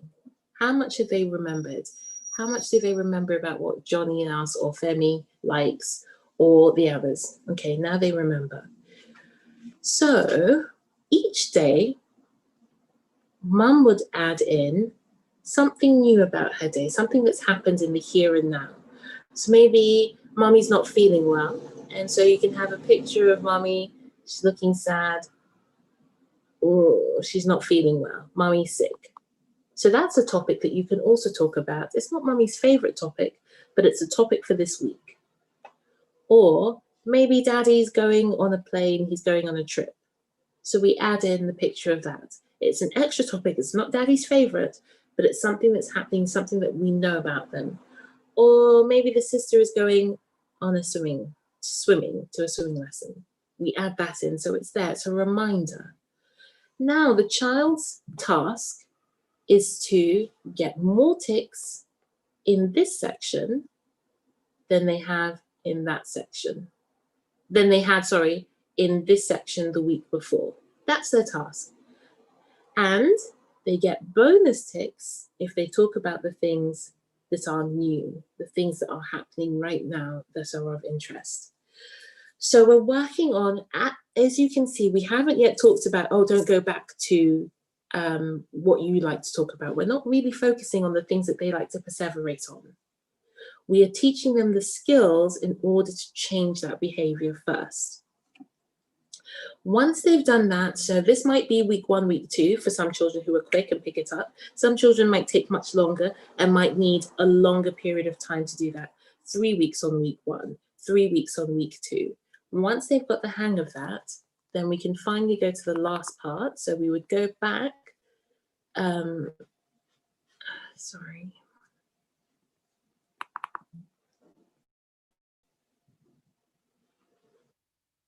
or wearing. Let's see how Julian uses his topic radar. I got to this new level in my video game last night, and now there are all these weird robots, and they keep making these weird noises. Yeah, they were telling me about it at lunch. Yeah, and it's getting really hard, but I think I found their weakness. Great. But anyway, how's that book you've been reading? Oh, it's... So we showed them the videos like this. This one, I've shown it to you in the middle of the lesson, but there's a video at the beginning where he gets it very wrong and you see it, and it's very, very obvious that he keeps talking about the same topic. Sorry, I'll go back to the Zoom. Okay, you show them that video and you ask him, okay, what's he doing wrong? Now, at this point, your child has learned enough about the skills that they need to be able to identify what that child is doing. And if they don't, you can talk them through it. And you can say, oh, keeps talking about video games. Oh, and then you can laugh about it and say, is that something you do? And we can look back on their week 1 table where we had all those ticks where he was talking about the same thing again and again and again. We could say, actually, you're getting a bit better at that, and show him week 2, week 3, where they've been talking about different things. And then you give them a challenge and you say, oh, we're going to have a challenge jar now. Maybe just get your chin chin jar, a glass jar, whichever one, a vase, get a jar like this. And you need 2 jars to do this. And you need to buy a bag of marbles. Every time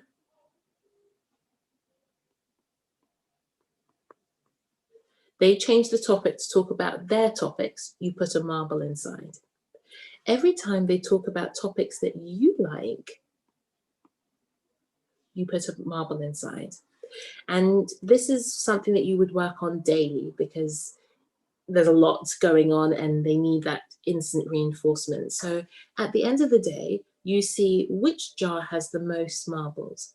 Is it my topics or is it the topics of the people around me? Now, that would work for some children. For some children, it really doesn't work because they can go the whole day and they don't really care whether that has it. And, you know, at the end of the day, I would, for the children it works with, if they have more marbles in this one, then they get a little reward, whether it's a sticker or 5 minutes more on the iPad or whatever it is that you choose. For the other children who need it in the here and now, who don't even notice that they're doing it, what I do is I have a piece of paper with me at all times. And on the piece of paper, I draw a straight line to show when they're on topic.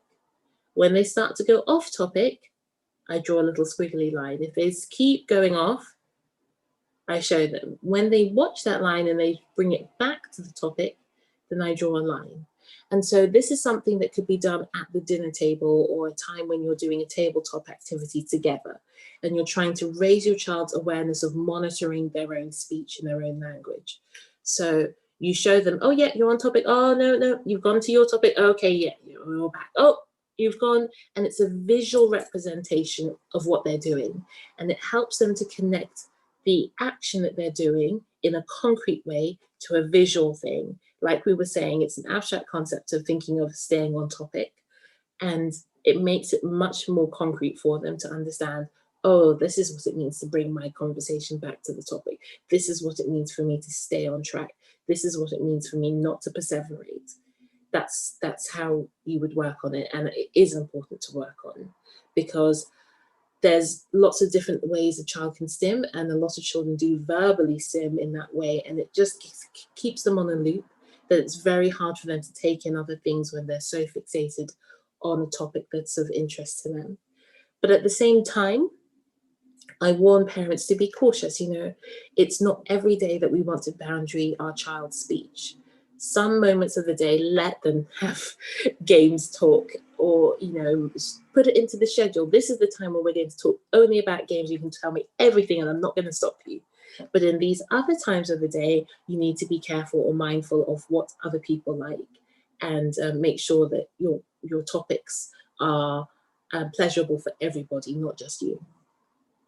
Oh my gosh, that was so helpful, because verbal behavior is part of what we do at the Zeba Foundation. Our therapists are also, working with you, as you know, Tommy, to help our clients with verbal behavior. And verbal behavior basically is teaching a child the function of words, of sentences, of conversation, through modifying their behavior. And as you notice, when she showed that squiggly line, the child was like, oh, okay, I'm going off topic, because they associate that behavior of repeating with the squiggly line. And so just seeing that, they adjust their behavior.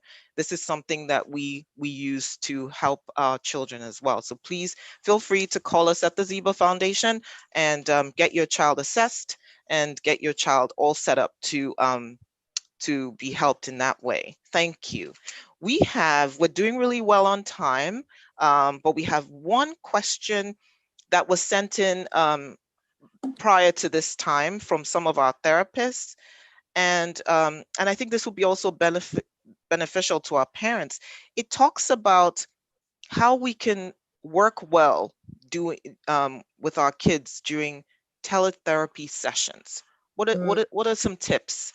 Because this is our new reality. We would like you to give us some tips in that regard. And also think about the parents when you're doing this too. I struggled too, I'm not going to lie. It was, there were times when I wanted to jump out of my window when I was doing the teletherapy, because it is tricky. It is very tricky. Even, I'm sure all of us today who've logged into this webinar, there have been times when our attention has waned. There have been times when we've got distracted, come back to it and missed a whole chunk. It's hard to focus on a screen and to hear things in a really inorganic way. But I think what it has highlighted to us is the importance of the building blocks for language, for therapy, for all those things. When I was talking about the play skills and the attention and listening skills, and then also the need for routine. So for parents, what I would say is your role comes in with working on building your child's attention and listening skills. How do you do that? Sand timers. And you start to look at what is the baseline for the amount of time that my child can focus on an activity of my choice, not their choice. Maybe your child might be starting off at 30 seconds. And, it might sound crazy, but really, a lot of children are at that level of 30 seconds, you've got their attention, then they're off, or they're moving somewhere else, or you've lost them without having to bring them back to the activity. So we want to start moving that from 30 seconds to a little bit longer. How do you do that? Well, you can use lots of sensory toys, bubbles, music, whatever it is that they like, ready, steady, go, to start to stretch their ability to focus for longer periods of time. When you've got a child who can focus for, and I like to say, for us to be able to really work on something, 2 minutes, we need to get your child to about 2 minutes worth of concentration to be able to work remotely effectively. Otherwise, and I will come back to that, the therapist will be using you in the room to be doing a lot more. But if you want it to be directly with the therapist across the camera, then your child's attention needs to be really around 2 minutes to be able to complete a learning segment. So parents, it's increasing the attention span, and it's also building a routine. It's your child being able to understand that right now, this is not playtime, this is learning time. And they'll only do that, or they'll only know if you've set up a schedule for them. So they need the visual timetable, they need the routine, and you can practice this on days when you don't have a therapy time. You can have your husband who's at the office zooming in, and have the child engage with your husband and sit in a spot and know that, oh no, we're sitting at the table, oh no, back at the table, oh, every time they get up, put them back there. Every time the Zoom comes up, they need to stay for just those 2 minutes, the 2 minutes that we know that they can understand and that they can focus for. And we build it into their routine. It might be just after they've had breakfast, when they're bright, when they're focused, when they're not, too distracted or too restless. We can get that done. So you build your child up to expect a FaceTime call or a Zoom call from someone, and change the people who it is. And and make it an engaging activity where they're just, playing games, making faces, moving around, bubbles, seeing fun things, drawing on the screen, copying each other, that sort of thing. If you get them to be able to engage with that every single day and in the routine of that for 2 minutes, and then slowly, we're building it for longer. So now it's 3 minutes, now it's 5 minutes, now it's 4 minutes. That's how you prepare your child to be able to cope with that. And you might think, oh, it's going to take forever. It does not take forever. It really doesn't. If you do it daily, in the next, we've got 4 weeks until school is back properly. Here in the UK at least. We've got 4 weeks until school is back full time. So you've got that time to really build up to quite a long level, maybe 5 minutes by that time, if you do these things and put that structure in place for your child. So now, what role do the therapists have? I think as therapists, we need to be quite realistic with ourselves. What do we need to teach and what is important? Right now, we're using our parents a lot as our help, as our aid, as our reporters, as our TAs. They are our everything right now. So we need to look at what are the parents going to be motivated to work on? What issues are they having at home? It may not be what you were working on when you were at the Zebra Foundation, when you're in the classroom, when you're working with a curriculum and you're doing things. You might need to change your targets for now, because the parents are going to put in more effort to the things that benefit them and make their lives easier and bring their child more joy at home than the things that they can't see. So I had to change a lot of my targets to work with the children. So all the children I was doing all these amazing social communication programs with at school, these lunchtime clubs, all this stuff, I couldn't do that anymore. The parents were worried because they were playing too many video games, or they were fighting with their sisters, they were shouting, they were getting bored all the time. They didn't know how to engage them. And so I had to change my targets to suit the needs of the child in that moment. Then I started to look at, okay, parents, I know you're struggling right now, and you're starting to see things that perhaps you weren't picking up on when you weren't at home with your child for those 8 hours a day that they're at school. What things have you noticed? What gaps are there in their foundation skills that we need to address? What instructions are they struggling to follow that you're worried about, or that you think, oh, I didn't realize that they didn't understand the meaning of this? That's the things that I was now starting to. So the first week I had the parents write down everything that they struggled with, all the things that were driving them crazy while they were at home. And then I said, okay, we had a meeting with the parents and we said, let's pick out the things that are developmentally lacking. So the child can do a lot of things that are more advanced, but these areas are what are holding them down when it comes to their understanding, or holding them down when it comes to their expressive language, or holding them back when it comes to their social interaction. Let's work on those things that are pulling their ability to progress backwards. And then, yes, definitely more parents-driven targets are helpful. Then we would look at, how do we implement them in the home environment? What does the parent have? And I looked at it as an opportunity to build up a set of resources that the parents would use. A lot of the time we talk about how, oh, we're only seeing them 1 hour a week or 1 hour a day. It's not going to make a world of a difference.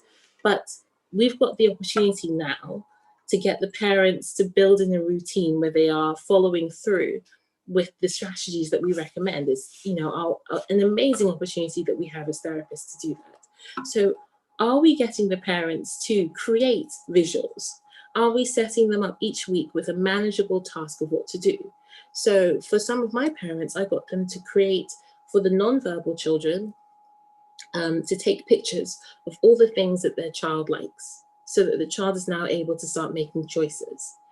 Take pictures and get little mini toys or objects of reference, whichever worked well for their child.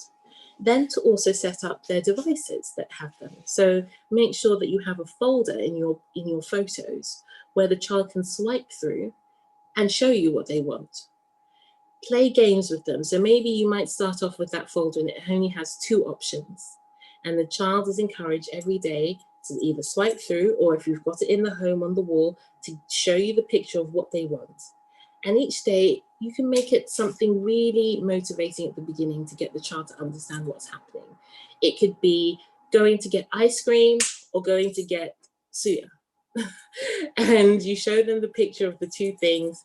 The child chooses it, you get in the car, you make a big family journey of it, and you go out and you get that thing. Next day, you give them the same option as well. This could definitely run up to being more expensive. It doesn't have to be that.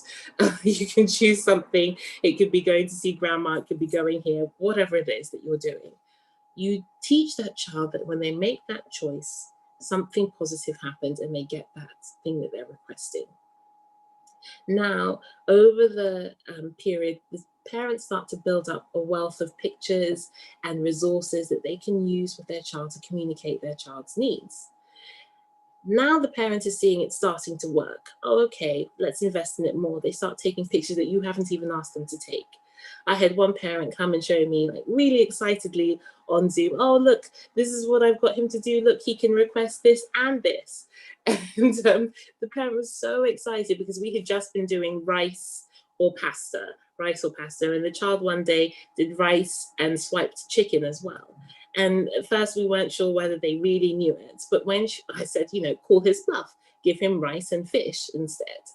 And the child threw a huge tantrum. And so she gave him the rice and chicken, and he looked at her, and this is her word, she said, you know, he looked at me like I was stupid. Like I told you, I used your method, and you gave me the wrong thing. So, you know, sometimes it's us who's holding our children back. And if we get the parents involved in really being part of the therapy and seeing how it works and seeing that they need to be consistent for their child to make the improvements, it's such an amazing opportunity that we have here to do that. So that's definitely one thing. Building up some resources that the parents can use at home was a huge thing for me. And I'm really happy with where my online clients are now, because the parents feel much more able to continue the therapy at home while we do other things at school. I think the last point is, what if you have a child that you're trying all sorts of things with and nothing seems to be working? It's not happening at home. It's not happening, you know, the child is not responding, the child is not engaging, the child is not doing anything at all, really. You know, the whole session is spent trying to chase a child and put him in a chair, and he's just not having it, or she's not having it. Well, we have to be realistic. It's not just about making a child do things. Sometimes, as part of our therapy, we're changing the environment. We're not just changing the way the child behaves. So you can use that time to educate the parents. You can use that time to make changes to the environment that make the child's life more structured, make things more organized, make things more predictable for the child, so that they are in a happier, calmer place to be able to learn. Sometimes we might need to bring other children in and just let the child observe. We know that children learn from children more than they learn from adults at certain ages. So when a child is at home, perhaps this child may be an only child, perhaps they have other children there. Base your therapy around the other children that you have to hand, whether it's their siblings, get their siblings to do an activity. It could be a building activity, it could be shape sorting, something very, very basic. If you're working on the concept of colors, for example, you could get a parent to get Lego bricks everywhere and get all the siblings to sort them out into things. And every time they pick up a Lego brick that's the right color, they say it and they put it in the right one. Even though the child is not engaged in the activity or doing it, they're watching it, they're taking it in, they're absorbing the language that's being used. And so we can use that as a mimic to the school environment, where children are learning from other children doing things. They're having models with the other children, and they're improving their skills that way. So there's lots of ways that we can look at it a bit flexibly. Don't give up if things are not going well. And, you know, if you need, sometimes two heads are better than one. What I sometimes would do is call a colleague and say, watch my session, please. Tell me where I can do something differently, or can you see areas that we can help develop this child's language or social skills or whatever it is that you're working on. Sometimes having a second or a fresh set of eyes can be really helpful. And, you know, those are the things that I would encourage. So, train the parents, make sure that the foundational skills are there, work on building up resources at home and a schedule and a home program, and then looking at creative ways of modifying the child's environment or helping the child to learn from the example of others around them if they're not engaged in the activities themselves. My God, that was like a a mini lecture there. I know you couldn't go to town on so much, but one of the things that we'll take away is actually doing more parent-driven targets. That's huge, because that way you have a buy-in from the parents, and the frustration of sometimes having to get the child to sit in the chair when they're running off, and all the things that go on during a session, they can actually follow through, word that we used, till the end of the session. So thank you so much for that. We have one last question from Facebook, and thank you so much for everyone joining us from Facebook and all the other social media platforms. We're so excited that you could do this. The question says, how do you expand a child's language to become more functional and spontaneous? I think spontaneous is huge. Every parent that you talk to that has a child with special needs, or it's autism or whatever it is, one thing they tell you is, I just want to be able to talk to my child. I would like to have a conversation. So I think this question has to do with functionality and being spontaneous. And this will be our last question at this time. Thank you so much for all the questions. Yeah, that's a really, really great question. How to make a child's language more functional. And by functional, I assume that you mean that they're using the language in a meaningful way to do things that improve their life, your life, express their needs, wants, feelings, or are appropriate to the situation that they're in. So with functional language, I think sometimes we as therapists can teach language in a way that is not as functional as it needs to be. And I think we as the adults or as the therapists around need to be quite careful about whether our target is for them to be able to say things or for them to be able to use language. And sometimes we're so focused on, oh, they need to be able to speak more, they need to say more, they need to say more. But what's the point of having language that they don't really know how to use well? A lot of children that I work with have a lot of language that they can echo, repeat, sometimes say in context. But when you think, well, if they can say, good morning, everyone, how are you? But they don't greet someone, or they don't say hello or bye when it's appropriate, what's the point? I'm not saying don't teach them the language, don't teach them sentences, don't let them pick up on those, they will. But we need to look at teaching them to say things in context and functionally, and rewarding them when they say things functionally. So perhaps you may want your child to tell you about their day, or to describe things when they get hurt, or to make a choice and let you know why they're crying or why they're frustrated. That's functional language. It has a real meaningful effect. If you teach the vocabulary around it first, that's important. But before a child, like if we think of a typically developing baby, before they can say, I don't want it, they'll push things away. And your child probably can do those things. But now we get to the point of sign-assisted speech, which is something that a lot of parents fight me with at the beginning, because they feel like I'm substituting language for signing or for pictures or whatever it is that they're worried about. It's not. It's structuring the child's language so that instead of them repeating a whole sentence, or, I see lots of children who will say, good afternoon, auntie, how are you? Or you ask them, what is your name? What is your name? My name is, and it's very rote, very learned, but you know that they can't put that sentence together. With sign-assisted speech, or sometimes colorful semantics, or some sort of picture-based activity, what we're doing is we're linking the words that your child knows to the meaning behind the words. I don't know, my mum might be watching this, right? I don't know whether I should use this example or not. Let me just say, some people will sing along to songs and we'll hear them make up a completely new sentence that's not really the lyrics of the song, but they'll sing it in tune and you'll know what they're trying to say. That's very similar to the experience that some of our children have, where they're using language. It sounds right, it's the right words, it's in the right context, but they don't know what the exact words mean. They couldn't break that sentence down or say it in another way or say it in their own words. They couldn't, because they've learned it as a chunk, and that's all it is to them, a chunk that is used appropriately in this situation. So for us, what we need to do is start to break that chunk of sounds down into meaningful words. So some children, if they're quite good with sight reading, you can write the word out and you can start to split it. So I'll share my board.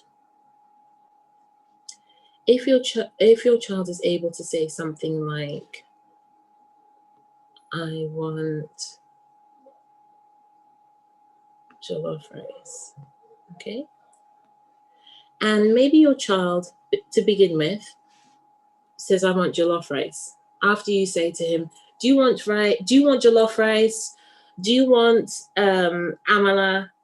What do you want?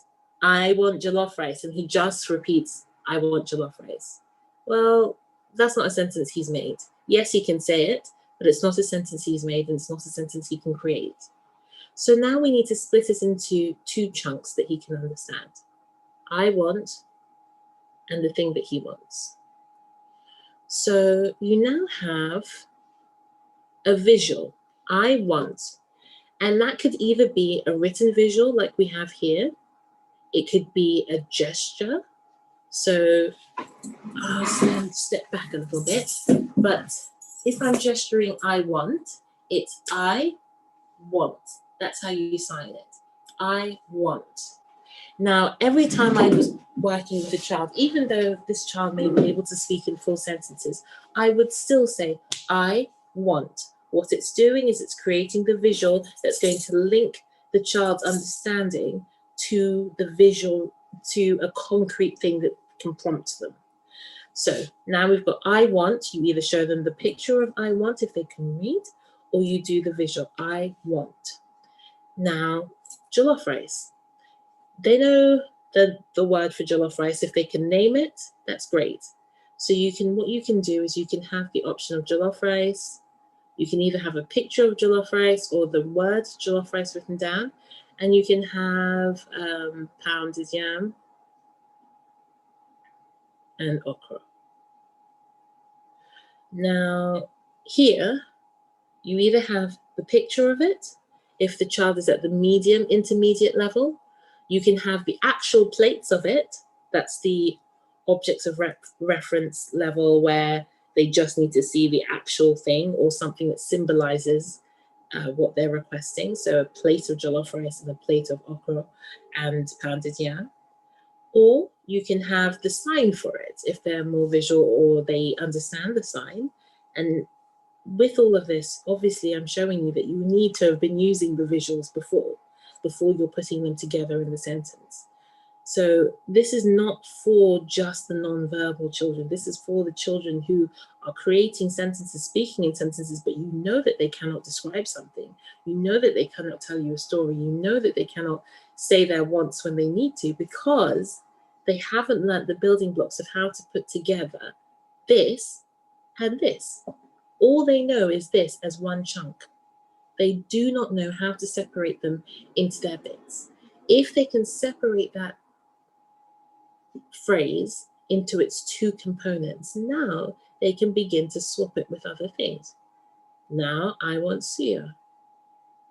I want ice cream. They know that that part of the sentence can be removed and functionally swapped with the thing that they want. So we need to test all the language that they have. Can they be flexible with the sentences that they have? If not, let's break it down into the parts. Let's use the visuals, either written down or use a sign and sign it on so that they can see which ones stay together and which ones are the moving parts to explain what they want. And that's how you start to have a child who is using language functionally. So what does it look like?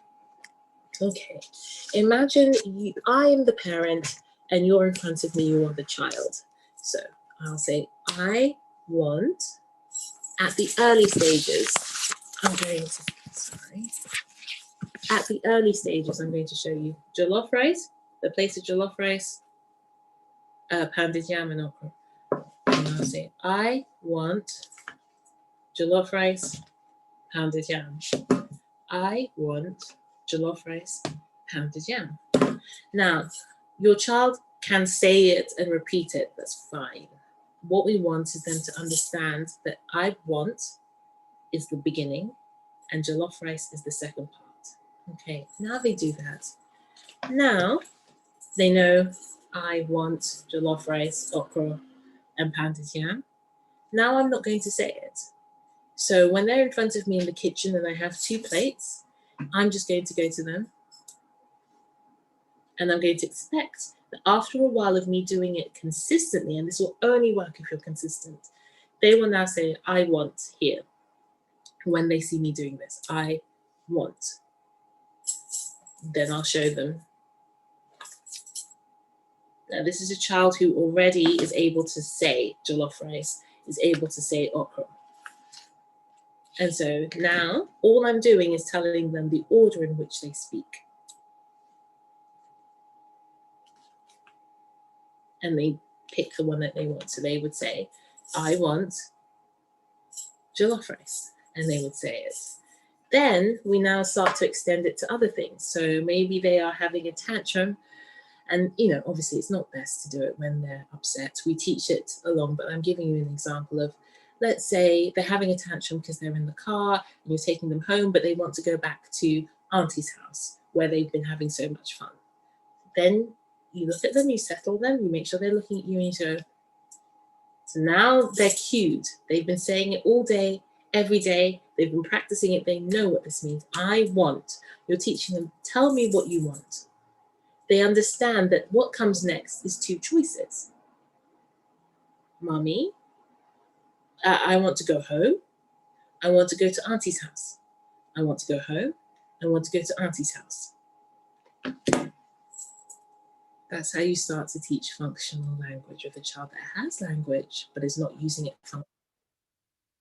Okay, so then we were talking, please, can you remind me, what was the second part of the question? After functional and spontaneous. So the second thing is spontaneous language. Spontaneous is really tricky. When you've got part of the profile of children on the spectrum is that they are less inclined to share social moments with others. So we know that language is used in lots of different ways: to inform, to request, to obtain, to negate or say no to. But it's also used to socially interact. And with that social interaction, it's your child who goes, oh, look, mummy, who wants you to be part of it or talks about their day. And that part of their language profile is much harder for a child on the spectrum, because if we look at their nature, they're less inclined to share things socially if there is of no benefit, if it's of no benefit to them. If it's not cause and effect, what's the point of me sharing with you, that's a nice butterfly? What does that matter to you? Because the children are a lot more egocentric in their thoughts and thinking and the way they interact. And it's about what brings them joy. Telling you that that's a lovely vase of flowers does nothing for them. So we need to make things much more rewarding for them when they talk to us, when they make comments on things that we want to encourage more of. Like, you know, I had one parent talk to me about the day that he was the most proud of his son was when, and he's a big football fan, he was watching a match, I can't remember which one it was, but his team scored and his son walked past the TV and went, a goal!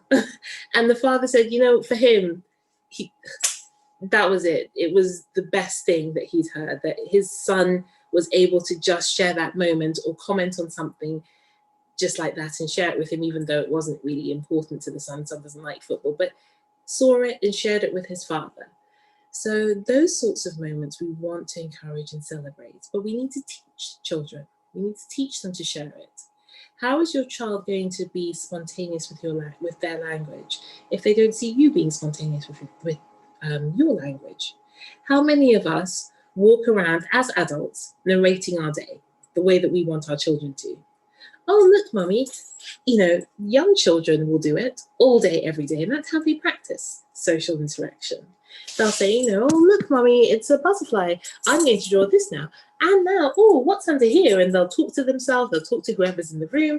They'll describe everything that they're doing. It's just like a verbal onslaught of all the things that they are thinking and doing. And it's the typically developing pattern. Now we have children that are not developing typically. And we talked about earlier, the explicit teaching. Some of that is through them watching us. If we're in the kitchen cooking, cleaning, doing all the things that we're doing, but we're doing it silently, how are they going to learn how to be spontaneous in their language if we're not?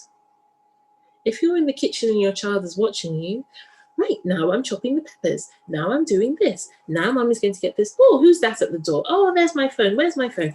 You talk through verbally narrating your day all day so that the child can see these are things that I can do.